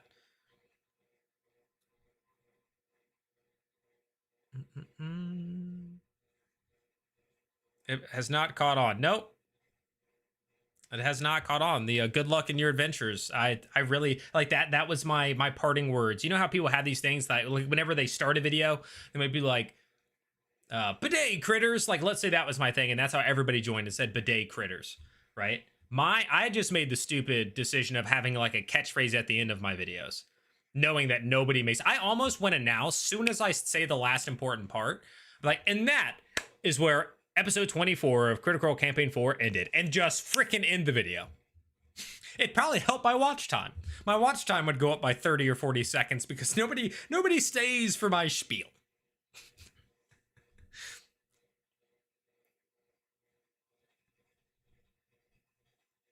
You were, Edwin, that's why I decided to say it, because you were close. You've at least heard it. And then Debs came in with the good luck in your ventures. Welcome back, Debs. Did I miss much? Oh, so much discussion. It's not like they're focused to have Beacon and rewatch stuff immediately. I mean, it's just a tough. Maybe a start would be better than an end. Yeah. You know, it was just kind of a little thing for the community, a little gimmick, a little something. But yeah, having it at the end, the fact that you guys are like some of my most loyal people in terms of like, you watch all my content, you engage, you do all that sort of stuff. And you guys were also like, no idea what you're talking about. That's actually so funny. We just don't absorb it. Fair enough. That's also fair. But that might mean that my phrase just sucks. Just a bad phrase. I got gently and nicely corrected that something I whined about had been addressed in the cooldown, different strokes and all that. Yeah, that stuff happens. Yeah, 100%. That's some of that information. I don't remember. I know that I know, like, I saw a response or something, but I don't know all of it. And again, it's tough when you're on the internet. For instance, that stream the other day when we were doing it, and that one person that just was like in all caps in chat being like, stop talking about Thimble. Stop talking about Thimble. And it's like, okay. All right, you know, like, it was one of those where it's like, there's always going to be somebody who has something with something, and there's somebody who's this and that. But yeah. Very on theme and encouraging without being annoyingly positive. Yeah. Maybe snazz it up and make it a jingle. Make it a jingle. Can you imagine at the end of my videos, I'm just like, and good luck in your adventures. Like, oh. Never. I'm loyal because I got no life. The Pirate is Steve, I'll take it, dude. I'll take it. All day, every day. You know, I need two kinds of viewers here, guys. I need the Steves who say they got no life, so they can devote their time. And I need the Saudi oil princes who have infinite money. Those are the two that I need.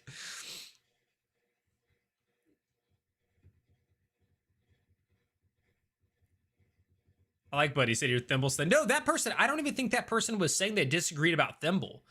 They were just tired of me talking about Thimble because you guys kept mentioning things and I was defending Thimble a lot, and they wanted me to move on to talk about the other characters. At that point, you guys were voting on somebody else, and that vote had been up for like 7 minutes, and this person was like screaming at me to stop talking about Thimble, and I'm like, my bad, dude. And then somebody else would say something about Thimble, and I'd be like, okay, let me acknowledge that, and then it would be then he'd say it again, and I'm like, all right, I'm not talking about Thimble anymore.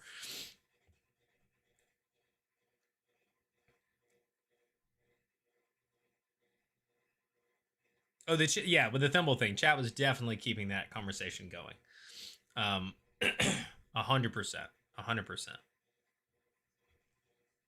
Oh my God, no jingle. Yeah, no jingle.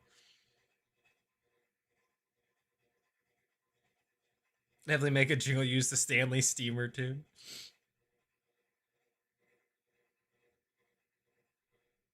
I'm Scottish and not rich. Ah, well. I ain't never been called Saudi Steve. Well, I need them combined. You're on that side. Now we need the oil princes that'll come in and just be like, here's $5,000, and I'll be like, nice.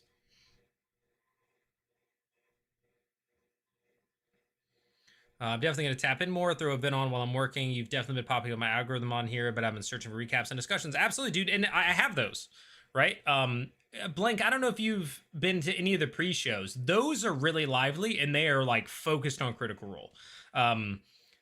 Like I'm sure you've heard, for instance, the last one, I mean, we had 225 people at peak, an average of 155 people watching and talking and having a good time, sharing, theories, talking about the last episode. It's a lot of fun. So those are really good. And then I always post recaps. And then I also have been doing reviews. For episode 25, I kind of did a reaction instead of a review because it was so crazy. So I did the reaction, then I did my interview with Louise, which if you haven't seen, 2-hour-long discussion with Louise that is fantastic. Lots of gems in there related to all sorts of stuff, not just Campaign 4, but just role-playing in general, all that sort of stuff. And then I normally do that. So this week, my idea was to get the tier list out. I was going to do a table where I break down my favorite, or I'm sorry, a video where I break down my favorite table. It's tough because I go live. I feel like I talk about things and then I post videos about the things I've already talked about. And then I'm worried that people are going to click it and be like, oh, I've already heard him do this. And then, not watch. So that's iffy, but I thought about doing that because I need to fill the time, right? I need to fill time. I need to get more videos out there, but I also don't want to hurt my channel or flood my channel. The Alex Ward joins Dungeon Masters last night was a big swing because I was like, man, I feel like this video is not going to do well. But I titled it in a way and I framed it in a way to try to bring some of the Critical Role audience into Dungeon Masters, i.e. bring them into this show, bring them into any content, introduce them to Dungeon Masters. So it had a purpose. It had a purpose. And has it done amazing? No, it's going to hit like 2,000 views. Right. It's at, it's at 2,026 views, but it's not doing a ton, but, that, there's a plan with that. And so I've done my, tier list that needed to get done this week. I don't know if I should do a here's how I would rank the tables. I also was going to do a Schemers review, but now that also seems repetitive, right? It worked on me. Heck yeah. Were you watching Dungeon Masters with us, Blank? Yeah, and I mean, it was genuine, like I wanted more people to get into it because if it grows, I have a chance to make more content, do it, and I also enjoy it, and I like talking about it, so. I did get a recent email from a Somali prince, though. Hey, let's go hook me up. Have you ranked your favorite NPCs across all the tables? No. That's also complicated because I have to do it without visuals, unless, of course, the spell has images for all of them. There's so many, and So like, who do you really include in the NPCs category? Do they have to have at least a couple of lines? Do they have to do this or that? And that's probably less appealing than a character tier list, but I could be wrong. But it's a thought. It's something I've thought of. But right now I'm torn on whether or not to do like a table ranking. I'm torn on whether or not to do a Schemers review because everybody knows I enjoyed the Schemers. I want to do something where I kind of summarize all 3 tables, but I don't want it to be like my recaps. I want it to be the overarching sort of, here's what this table was doing, and here's what this table was doing, and basically here's what they were doing and here's how it went. Here's what they were doing and here's how it went. Here's what they were doing and here's how it went. Here are the main things they learned. Right? So like enough to kind of be like, okay, I know where we're at. I know kind of the overall, but I don't want to do a crazy video like that.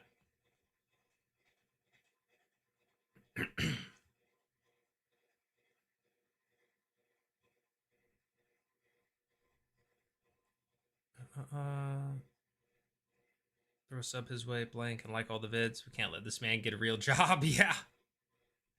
Yeah. I've thought about going in and getting a part-time one now, just cause.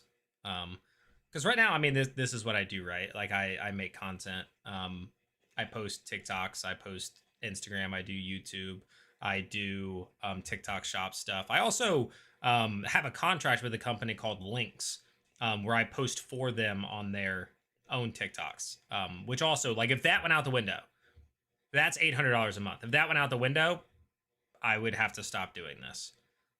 So again, it's one of those things where I have like 7 sources of income, but if any one of them disappeared, except for like, for instance, Twitch subs don't count. Like that's like $40 a month. But if any of the like the other ones disappeared, it's like, all right, I'm done.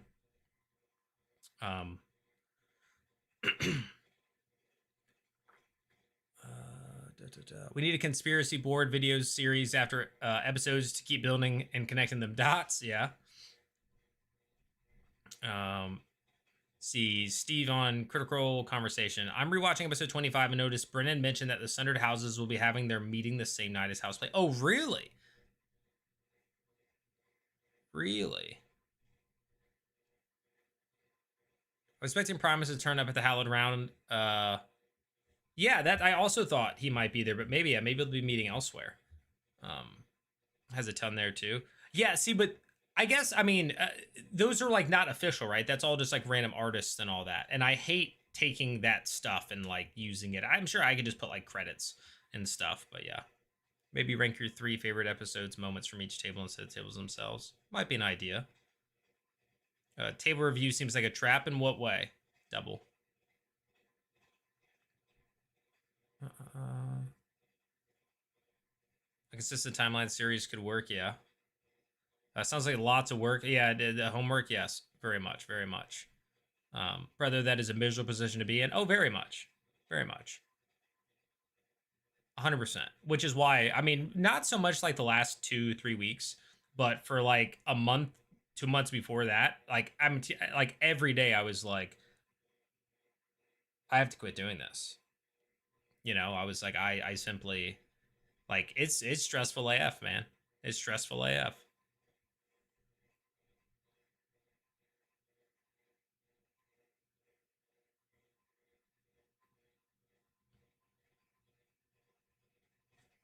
Like, I think I finished last year in the, let's see, I started in March. So what, like 9-10 months of doing it, I made less than half of what I made working the previous year. And then this year so far, I'm on track to make roughly half of what I made when I was working. When I say working, I mean, I'm working. Like I am, like I'm putting in time and effort and energy and trying to create things and learning new skills and all that. But I mean like a job. But I like doing this, right? It's that gamble of pursuing a passion, right? I had money in the bank and was like, I'm gonna try to figure this out. And then I hit the part where I'm in the green, but not in the green enough that like one thing wouldn't knock me into the red, right? Like there's no cushion. There's no cushion. And again, if Lynx tomorrow was like, hey, we're gonna go ahead and not work together anymore, that's boom, it's done. So it's an interesting spot to be in. So the retention on alive doesn't mean ish. Critical role. I'm curious what house play has been based off of. Same. What's the craziest, most out there, unlikely CR4 theory you've seen? Well, I thought the one with Tyranny being like Wick's ex-lover, like from the get-go, I thought that was terrible and everything was pointing against it. I think more people have accepted that's not the case now because we've been outright told like they were in the same place at the same time. They've literally met each other, like all that. But that was one that was just so wild to me because like, no way. I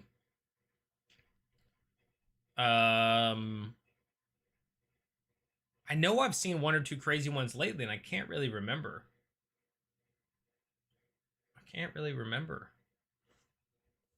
But I've definitely seen some.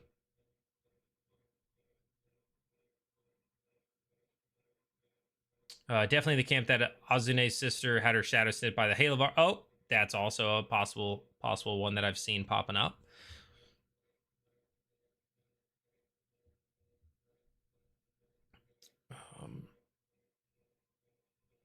In distressful, I feel you. Yes, pray for no more plumbing issues, no dental troubles, no car problems, fingers crossed all day.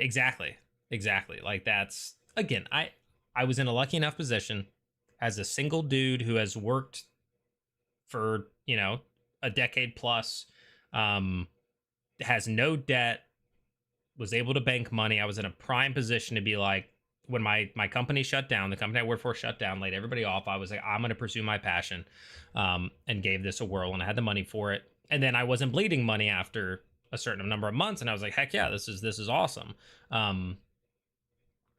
But you're always, I mean, it's always like, I need to make more, you know? So. And with stuff like content creation, dude, I could do really well for 6 months, and then like it just all stops. So, definitely the camp. Oh, I already read that. At risk of getting hate, why does every character have to have a romantic interest with another one? I don't think they all do. I mean, I get where you're coming from. I think sometimes it's just the fandom that wants it. And some parts of the fandom are way more invested in that than others. I don't mind if this stuff happens, but I want it to be because those two players just randomly decided like, hey, this would be cool, and they pursued that because they're having fun with it, versus like the community is like forcing them to do it. And I don't think it has to happen with everybody, right? Like, I don't think every character has to for some reason fall in love with another person that they are on an adventure with, or hiding from, or scheming with, or seeking with, or soldiering with. So I don't know. I don't know, especially with the table this big, 13 people.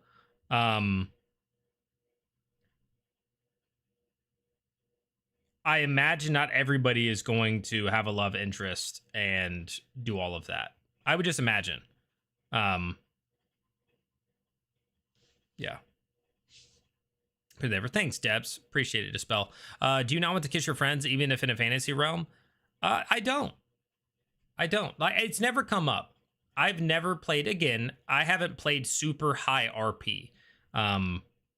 But no, I can confidently say I've never been at the table and been like, you know, I want my character to kiss my buddy's character. I just haven't. To each their own. I'm not like dogging it at all. But I can confidently say that that's just not what I play D&D for. It's never been like, I've never approached D&D as an outlet for romance. I'll be a little flirty with a barb maiden here and there, or a noble princess or something here and there, sure, like joking around, but no, it's just not for me. I don't necessarily, again, I don't mind that stuff in these to a point, but yeah. No, I guess I'd look. Sure, plenty of people do. Maybe the Louise interview will open some doors. We'll see. We'll see. I might message him and just say like, hey, big ask, but could I get the contact information for who handles y'all's interviews?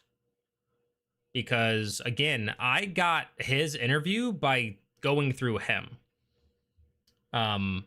Not through Critical Role. Critical Role did not help me with that. I have emailed them multiple times. I've reached out through their contact us form multiple times. I have added executives on LinkedIn. I haven't heard a single word. And then I'll watch all these other people get their 7th interview. And I'm like, okay. Okay. So, yeah, I might ask and do that and try to get that sort of lined up. Now, mind you, I'm a little nervous because one of the things that really worked with Louise and the reason that that interview was as good as it was is because we both actually love D&D, right? Like the role play, all that sort of stuff is awesome. He genuinely is so passionate about it.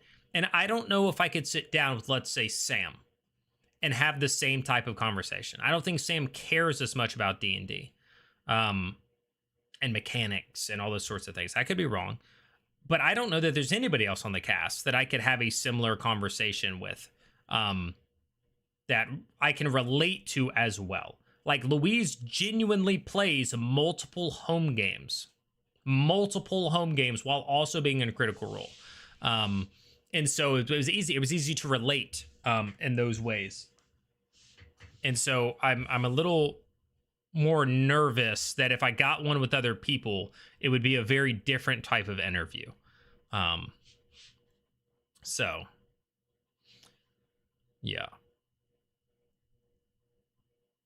I like it to be organic. Also, same. That's my thing with Close and Caves is all the shipping. Oh, do they do a lot of that in their pre-show? Is it a lot of talking about shipping? Romance and Critical Role, been in it from the start. It's fun to ship and craft stuff for some too. Yeah, again, I know a lot of people do it. Vax and Keyleth, cool characters, but the tragic romance elevates RP. Yeah. Very careful to avoid the bard stereotype. Yeah. Yeah. Again, it's just not typically how I play. Like I don't think about. I know that it's memed on a lot. Like, why do you play D&D? And then the person's like, I play D&D to flirt with my boys. I don't. I'm not saying I would never. I'd joke around, but yeah. That'd be awesome. Just do it. Yeah, I'll reach out and ask him about it. I was putting, because not only has the video done fairly well at 10,000 views for a 2-hour long interview, the comments have been fantastic. Like the feedback we've gotten about like this was an incredible interview. It was like just watching two people share a passion. Like all of the feedback has been great. So I kind of wanted to compile it and show it to him, be like, yo, people were loving this. There were also several comments that referenced, doing it again. Yeah.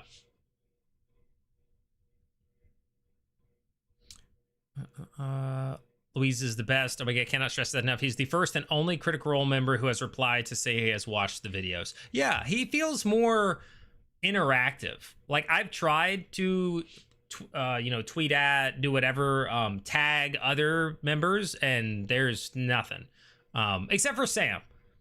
Sam has posted stuff I've shared on Instagram to his Instagram story, I think twice, and has also liked some stuff. So I think Sam kind of browses Critical Role Instagram. But that's it.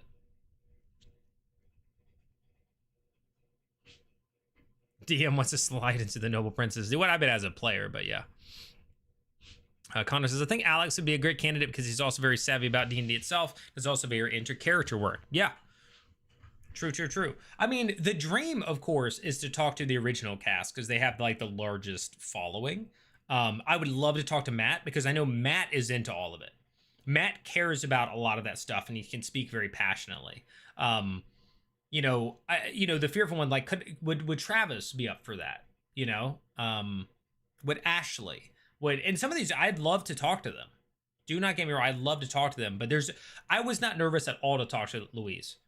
not at all. Like, we just immediately had chemistry. Even from just messaging each other, it was like, yo, dude, we're on the same wavelength. Like, this is awesome.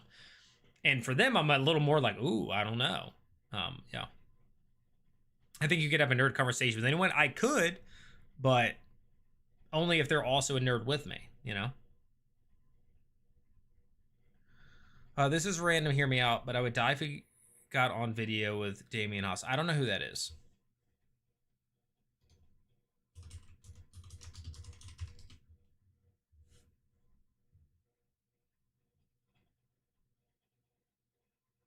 I see something with Smosh, so he does the Smosh show or something.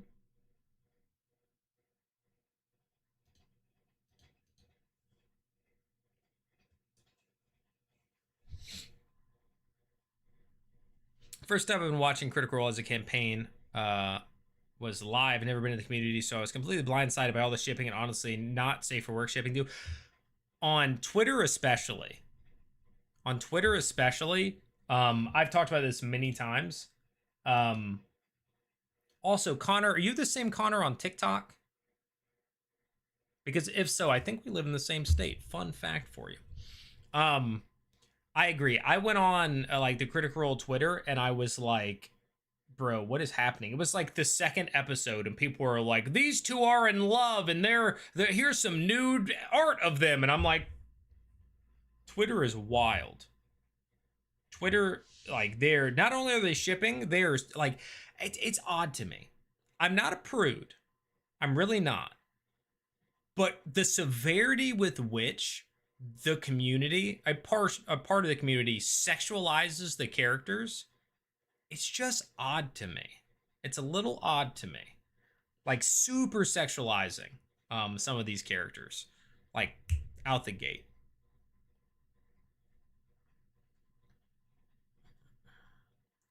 As old school gamer, took me a while to get used to, but appreciate it for RP now. It doesn't hurt that Luis hasn't been with CR since the start, so there's no burnout. That's true, but he's been in a bunch of other actual plays. And he plays a ton of Dungeons and Dragons at home and stuff like that. Voice actor primarily Smosh. Damon is also a voice actor, most notably Delicious Dungeons. Okay.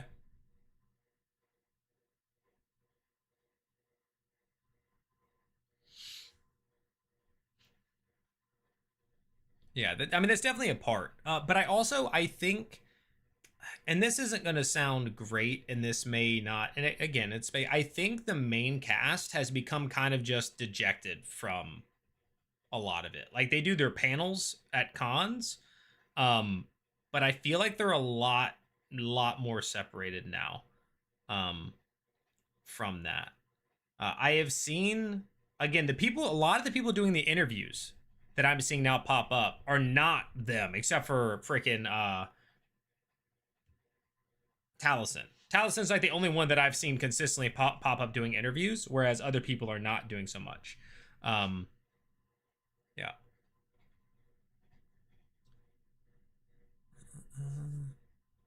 Maybe Whitney would work. She seems goofy and nerdy enough that it might work. She was in Birdemic, for crying out loud. She can't be too selective, right? Yeah, no.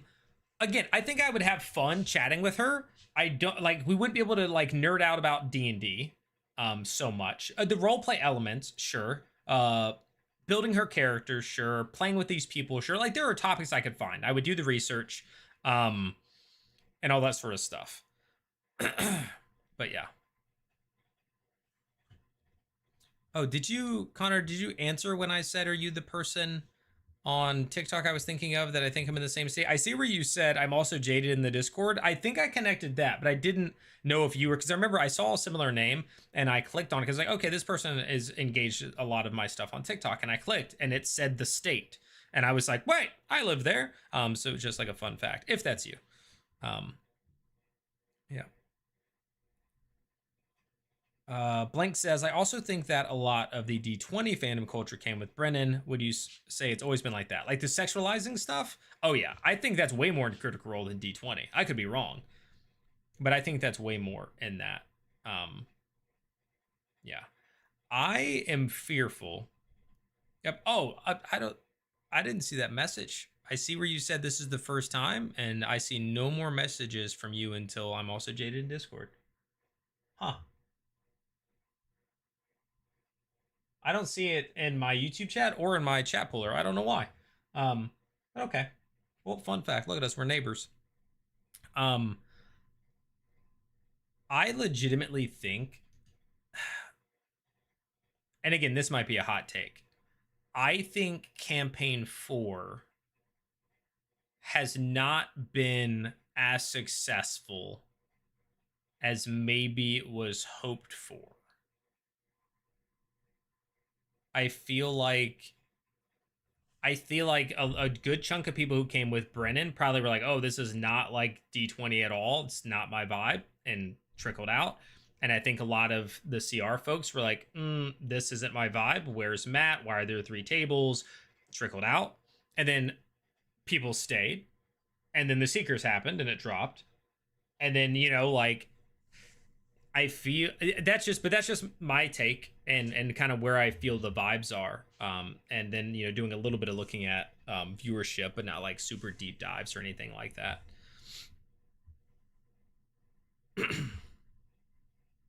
See it now. It's sent. Yeah, I have no idea why it didn't pop up on my ends, Connor, but no big deal. It's hard to blame at this point. Yeah, for sure. Twitter scares me. People are unhinged over there. Factual. It is the one problem when you have that first sort of Armont, everyone is hot, and hot means there's going to be some steamy stuff. I don't mind a lot of that.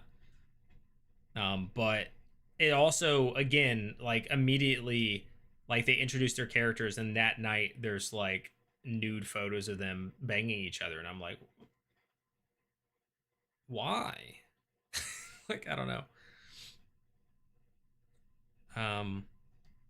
It's hard to blame them as well. Yeah, on the hard to blame them, I get that, but it also sucks, right? Like it sucks to a point where you're like, oh, have you guys kind of hit that celebrity status, or is it, you know, just being dejected from it? You're just not as interested. Is it, you know, like that sort of thing? Yeah, I don't know.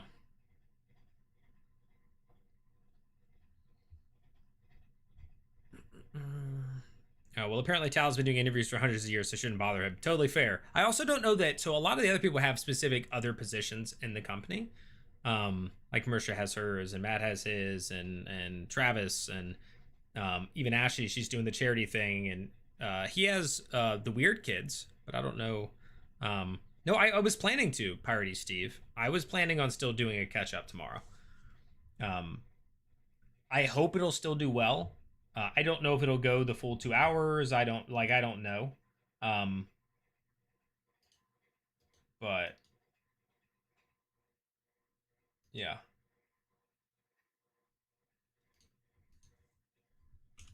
Like, so somebody comments on my tier list. Why do people have to categorize everything? Christ, just enjoy or not.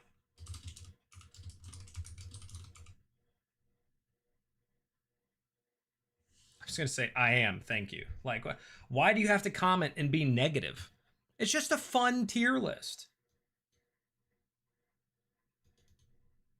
People are so aggravating.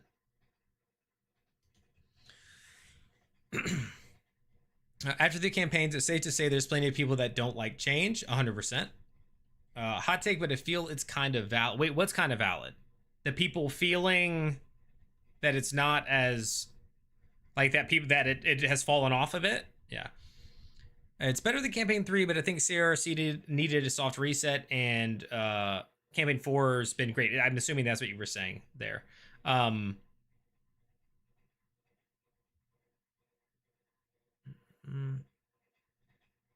It's fun. The original cast are getting older too. That's a real thing. Trust me. Oh no, I get that. They got, cause yeah, again, I know that they got all that other stuff. 100%. I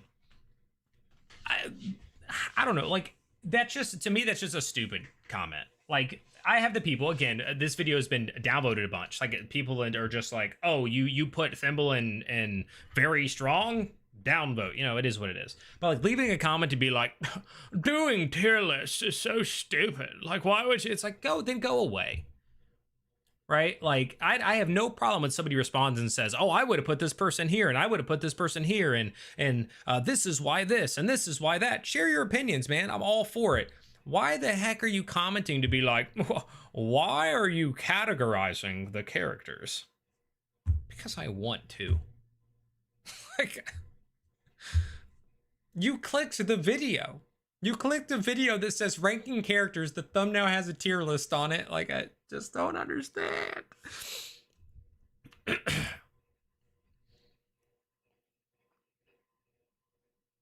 No, I can see a percentage. There may be a way to see the number. But oh yes, 100%. I can hover it. Boom, easy. Let's see. And I said this earlier. Every video I post gets downvotes. So here we can slide over.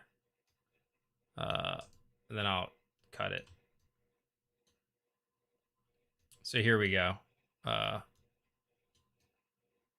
So the top one is the tier list, which these numbers are not accurate. For instance, right now the tier list actually has 4,125. So for some reason, it's so weird. They have the analytics, like this page, you guys can't see it, but if I go to the actual analytics page for the video, it's at 4,125. But on this page, it still shows it as 3,441, whatever. So all these are going to be slightly higher. Doesn't matter though. But for instance, right here, 18 people have downvoted the tier list. So yeah. Critical Role adding Alex Ward. Somebody downvoted it. Somebody was like, don't like that. Brennan didn't see this coming. That one I could see because some people probably felt like it wasn't a mistake, you know, when they took it super serious. Totally fine. But like the Louise interview, 2 people downvoted the Louise interview. You could argue that was a mistake though. Like only 2 out of 10,000 plus. That could be an accident. But dude, nothing I post gets it. I don't know why this one, I don't even know what this video was.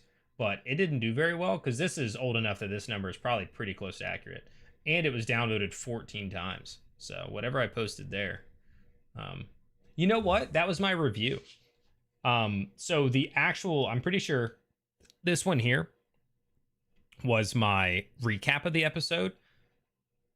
And that was episode 24. So this was the whole, they heard the crossbow bolt at the gala. That one did really, really well. And then this was my review of it, and I guess people felt like it was repetitive. But yeah, none of these, nothing has, every single video has downvotes. I do have one down here. I did scroll far enough. This one has 100%. My Dimension 12, but I also unlisted it because it did super bad, so I took it down. So ignore that one. Here we go. Campaign 4, episode 19 recap. There we go. All the way back on March 22nd, we had a video that didn't get a single downvote. I know that's not that interesting.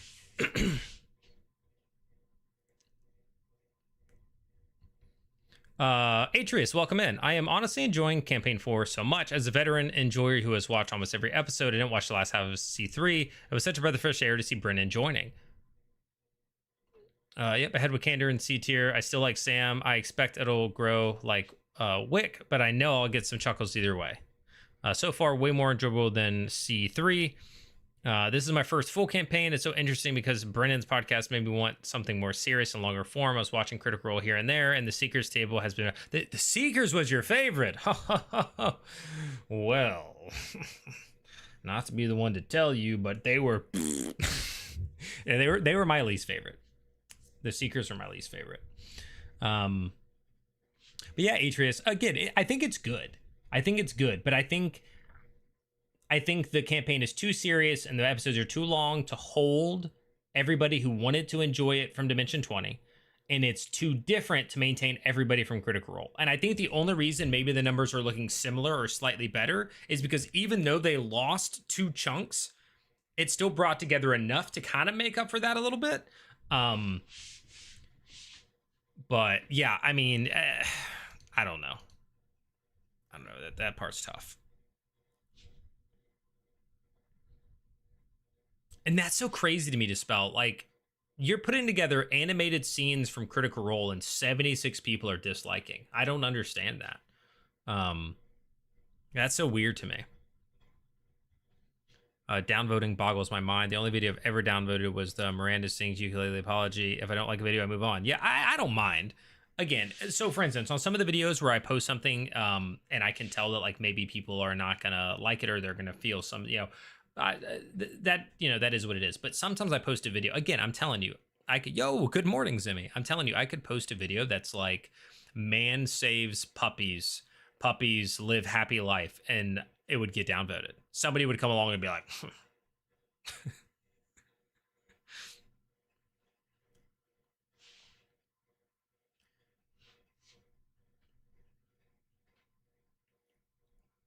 I was taken aback by the seriousness of the recent I was in A1, but wait, of which one? Steve, are you talking about Dispels things or? You got some 100%? Yeah. Well, again, the one I took down, but the other one was there a while back. I think I enjoy seriousness. I throw my hands up. But the thing is, like, to me, the schemers were still serious. The soldiers were still serious. Did they have more levity because they had tyranny and stuff like that and Wick? Yes. Did the schemers have a little bit more because they have Murray? Yes. The seekers had...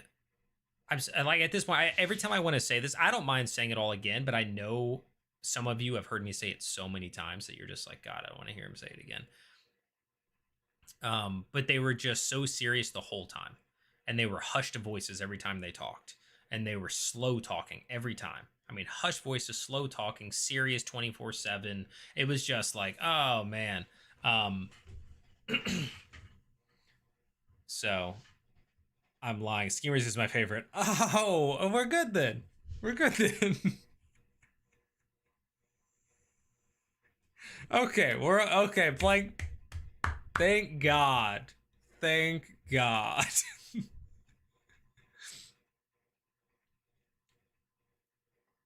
David thought somebody was finally on his side. David thought somebody was finally gonna like the Seekers.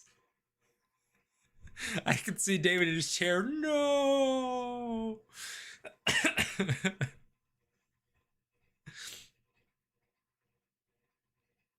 I just happen to be ready for something new, I think. Yeah, and Agers, I don't mind that at all, but I do think it has led to a less successful campaign in some ways.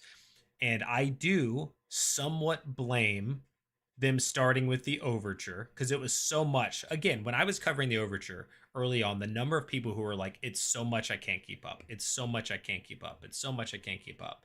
And then, so that was the first exodus, right? Of people who are like, so you had the immediate, I'm not feeling the Brennan DM thing, right? You're going to have people who are like, oh, Matt is Critical Role. So you had that. We're not including that. Then you had the first exodus where people were like, I simply can't keep up. Then you move to the Seekers, and that's where, again, I started to see a lot of comments of people being like, I stopped watching. I stopped watching. I stopped watching. It's anecdotal, smaller sample size. It's just my comment sections, but I did see that frequently. And so I think there was another dip at that point. So, which is unfortunate because it hurts us as creators as well, right? Like we start to get less because of that. So yeah.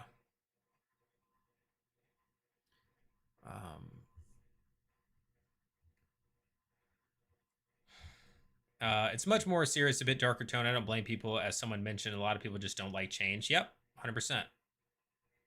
I was open to it, 100%. You know, I was fully like, yeah, I'm down to check it out.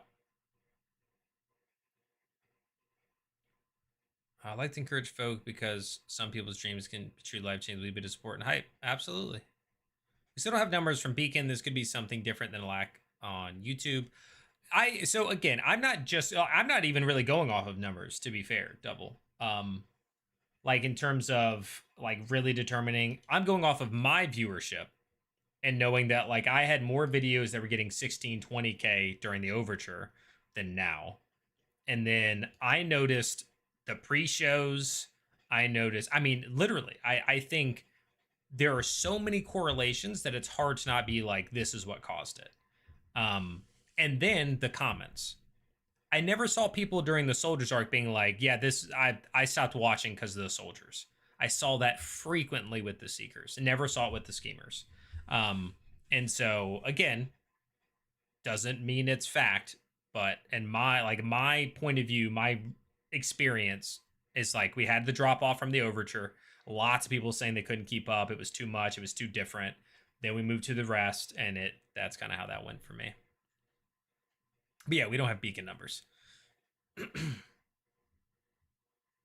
Seekers self-sabotage, too much Touch of Octa stuff, then not enough time for proper discovery. You like puppies? Obviously, you're not old enough to remember Scrappy Doo. I know Scrappy Doo. Soldiers was my current favorite, but I did still like the other groups. The beacon numbers would be interesting because the dropout audience is uniquely willing to pay for content they enjoy. The culture there is different than the average viewer, 100%. Yeah, y'all just don't get it.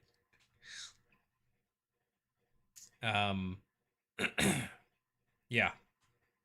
I don't think they'll ever reveal those numbers. It's kind of like Blizzard never reveals how many active, whatever. You kind of have to guesstimate it. You can kind of guesstimate it to a degree going off of like how many people are in like the Beacon Discord to know roughly how many subscribers they have. Like that's always sort of a path to try to figure that out. But it's not going to be a one for one because there's going to be people who never join the Discord. And some of them may be Beacon subscribers, but actually not Critical Role watchers, right? Maybe they're in there for something else. Thanks for reading my comments. This is my first time encountering your channel at all. So really? Well, dang, Atreus. How'd you stumble in now to talk about Critical Role? My thumbnail is about Dungeon Masters. Yeah, we do a lot of Critical Role. I do a pre-show, Atreus, if you're interested, every Thursday, 7:45 to 9:45 p.m. Eastern. So basically, I do it for about 2 hours until 15 minutes before showtime. We do a pre-show. I post lots of Critical Role stuff. I interviewed Louise Carrazzo, aka Azune, this past weekend. It's a 2-hour interview. It's fantastic. I definitely recommend checking it out. I did a tier list video today for the characters. So definitely check all that stuff out if you're interested. Subscribe to the channel. If you guys haven't already subscribed, click that sub button. It's free.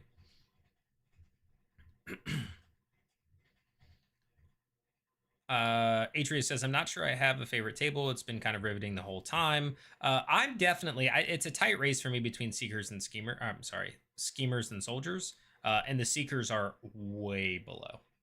The Seekers made me want to stop watching. And I literally was like, I can't stop watching. But I almost, like, I dreaded. I didn't dread it. I was close to dreading it. I watched Seekers because I'm personally invested in Abria, but it was certainly difficult and I found the conclusion unsatisfying. Yeah, they just were just like, let's just give up on what we're doing and go back to Damakiar. And everybody can say, everybody's entitled to their opinion, just like I am. That was a production, that was a plan to go back to Damakiar, and I honestly don't think I could ever be convinced otherwise. Because there were multiple better things to do, and they chose to go back, and it doesn't make sense no matter how you look at it. Even the soldiers, they had a beautiful place to go, a council, this great option, and then they were also like, let's go back to Damakiar. Let's go back so our level 3 museum curator can cure my brother Sid instead of the council where all the other stone people are going to get cured. Where I could have the protection of the Hounds of the King, where the Hounds of the King could vouch for it. Like it doesn't make sense. It was very much we knew everybody has to go back there so we can do this thing. That's its own tangent though. Your boy said you make great content. Haters gonna hate, bro. That's the way it is, Edwin. Been so successful though that I don't think this dip will permanently hurt them or the hobby. Oh dang, didn't realize smaller creators are also affected by the C4. So yeah, no, I mean when you make content about something, right? I'm sure there are plenty of people out there who like made their living. They made their content about a TV show that ended, and then you're just like, oh no, what do I do? Very similar. Like a lot of my content is around Critical Role because it does well. I cover D&D in general. Like I cover like new class announcements, things that Wizards of the Coast is doing. Like I do have others. I've posted shorts and stuff about video games. I even did a review of I think Captain America, like the last movie, and like that got like 2,000-3,000 views. So I try to be a little bit more balanced, but Critical Role tends to do the best, and YouTube and other platforms hate when you break your niche, because they always go, okay, these people like watching your content, so we're going to show it to them. And then I show you guys a video related to a video game, and all of you are like, I watch you for Critical Role, and then the algorithm goes, bad, why did you post something they don't want to watch? And then, so it's tough. But yeah, either way, you know, I've still seen growth, right? Don't get me wrong, I've still seen growth. Fun to see a Bria fan in chat. It's rough out here. I don't think they should, though. Why would they? Also, the soldiers were constantly moving. I think more people liked that. Yeah, their story was linear. They had a clear goal from the get-go that was very much like you knew when it had been attained.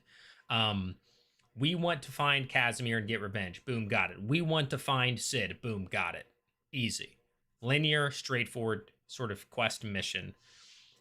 Seekers were like, we want to figure out what the vision meant from Octus. We also want to find Aligar.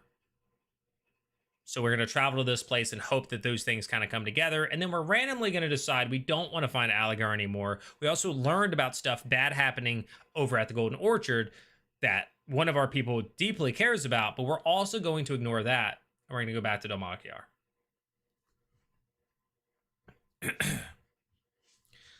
I think the biggest trouble is there's too much mystery for this that do not need to be mysterious. For instance, I remember seeing criticism for Bria when she cast Plant Growth as a level 3 druid. When we later found out it was the staff, which is really special because it can now commune with metal. Yeah.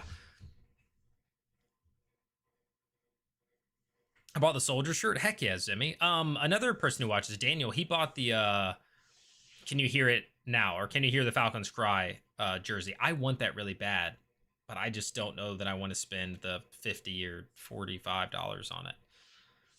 A lot of people love some transparency, clarity, and honesty, so I think more shares of the community might help. You know, that would be interesting if they tried to like make content out of like at the end of it be like, oh, this is what led to this. This is how I did this. If it comes from somewhere that's not natural. I mean, that does make sense. Yeah. Atreus says, I was watching a lot of Crispy's Tavern and just happened to get suggested you're live. Oh, wait, I watched your Louise interview. Boom. There we go, Atreus. There we go. I've seen Crispy's stuff pop up. I might have clicked into one or two over, 6 months or something. It typically is kind of like drama related though, right? Either telling drama stories or like responding or reacting to. I could be completely wrong. Correct me if I'm wrong. But I feel like or at least those are the thumbnails that are served to me for some reason. And I didn't watch any of this stuff related to the recent dramas and all that with that new actual play and whatnot. Deb says, I don't want to admit it, but I think the whole mixing 3 tables is just so much to keep up with, but I still enjoy it. My least favorite part is how rapid and vast the lore drops are. It's so much. Yeah, it is a lot.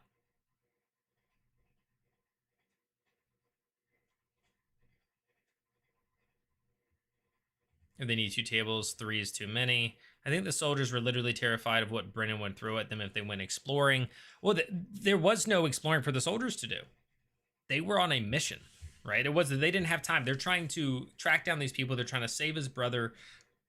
They go off on a random side quest. They lose them, right? They were sort of on a time crunch. So that made sense to me. I do think it was a plan to go back, but I do not at all think it was because of Brennan. I'm so sure he wouldn't have cared a lick and would have run with it if one of the tables didn't go back. I mean, I think like at a home game, absolutely. I think when they have plans as a company and a production, he's just a part of that machine, Zimmy says also, I would still stick with Critical Role because this is still a new format. Everyone's still kind of figuring it out. 100%. Oh, I'm not going anywhere. Don't get me wrong. I don't know if I said that, but that made 8 hours feel like 3, but with C4, even with shorter episodes, they feel long with so much info. Yeah, there's a lot. It's a great time to hang out, job. I like us. Hey, peace out, Double. This is once a D&D stream. I know. I am about to wrap this up though because it is 12:34, guys. It is quite late. Yeah, the jersey was super dope. In regards to Critical Role Party, Steve says Seekers have written proof of the Daconas stating their plan to take down the Revolution Council. That could swing the pendulum. Oh, true. Yeah. Yep. If they can get back and bring that up. Yes, Papa. That's exactly what battle is. Yes. Now this was me and Chris went there. I have videos of us axe throwing. It's a axe throwing place in Canada when we took a trip to Toronto. There's drama stories. Okay. That's what I thought. Blank says just D&D horror stories. There might be some of that, but I've seen every video that I see pop up is drama related. Dispel says Chrissy was such a surprise when he used the Tayor animation for one of his videos that caught me off guard, but was super hyped. Something else that was really interesting to me, and I don't know if they can monetize it or not. So I'm not, again, I haven't been super into the CR space like this. But there's like TP Burrow and another channel where all of their videos are just them connecting various parts of episodes together. Like they made a video talking about the whole Brennan deception with the death saves and all that, but there's no voiceover. There's no context. There's no written thing. There's not a person stating an opinion. It's just piecing together like 4 clips and then they post it. And I'm like, does that make money? Can you do that? Like, can you just like go clip 4 things out of off of Beacon, put it on YouTube, and then it gets 30,000 views, and you're just like, bank? Like, that's crazy. I feel like it's got to be like a copyright something. There's no additional, right? It's what do they call it? Like you have to make it somewhat original. Like you have to alter it in some way. I feel like it's like the thing that they kind of say. Not a world, Papa. Not a world. Nice try though. I'm not doing 5 push-ups.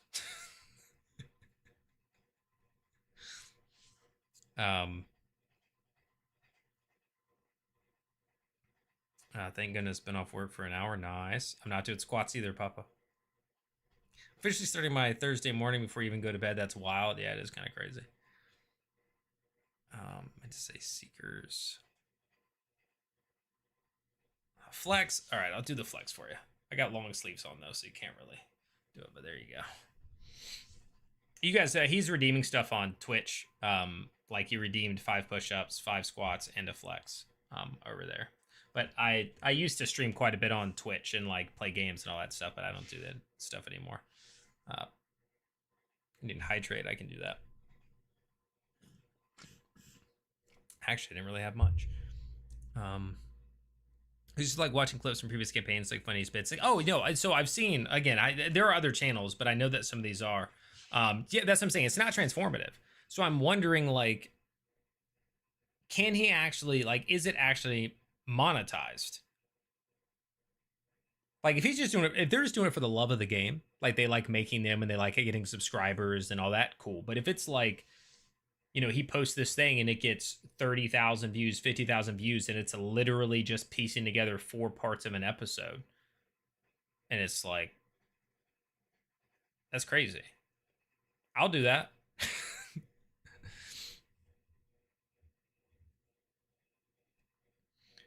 I believe you can. There'll be writing around them for effects. I guess to sidestep the copyright. Yeah, that's what I'm saying. The transformative part is a loose thing. But with what I saw, felt like it had nothing. And good night, Papa. I don't remember if I said that. And again, not a knock at the creator, it just, I saw it and was like, wait. Yeah, this video has 18,000 views. It's only a day old, and it's just the Marisha catches a cheat.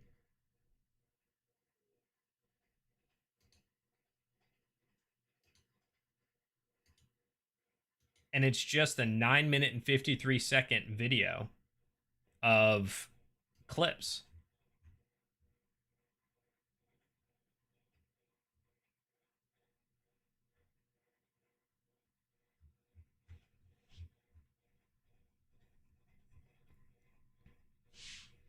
My best time when I was doing stuff on Twitch was the launch of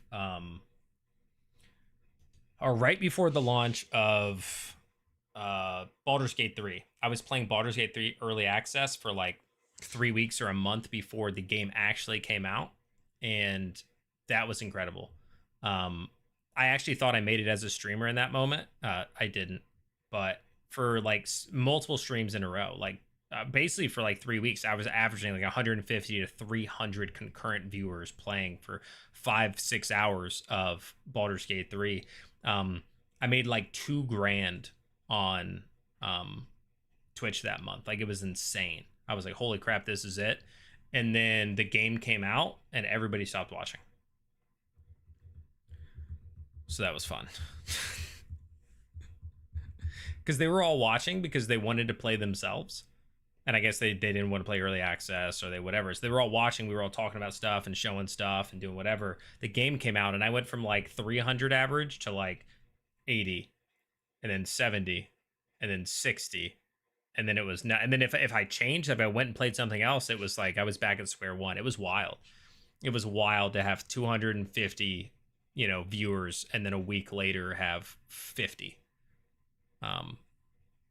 But yeah, it was cool while it lasted. It was in fact not fun. Yeah, it was a bummer. Hopping off soon, but looking forward to catching another live, surprisingly pleasant way to end the night. Heck yeah, Blank, awesome. But yeah, Debs, I feel that. I had another moment. I was doing a Rogue Company for a while, and I did okay on that. I averaged like 60 to 70 viewers doing that. But again, as soon as I was like, I don't want to play Rogue Company anymore, and I went and played something else, people want to watch the game they want to watch more than they want to watch the streamer, I guess. But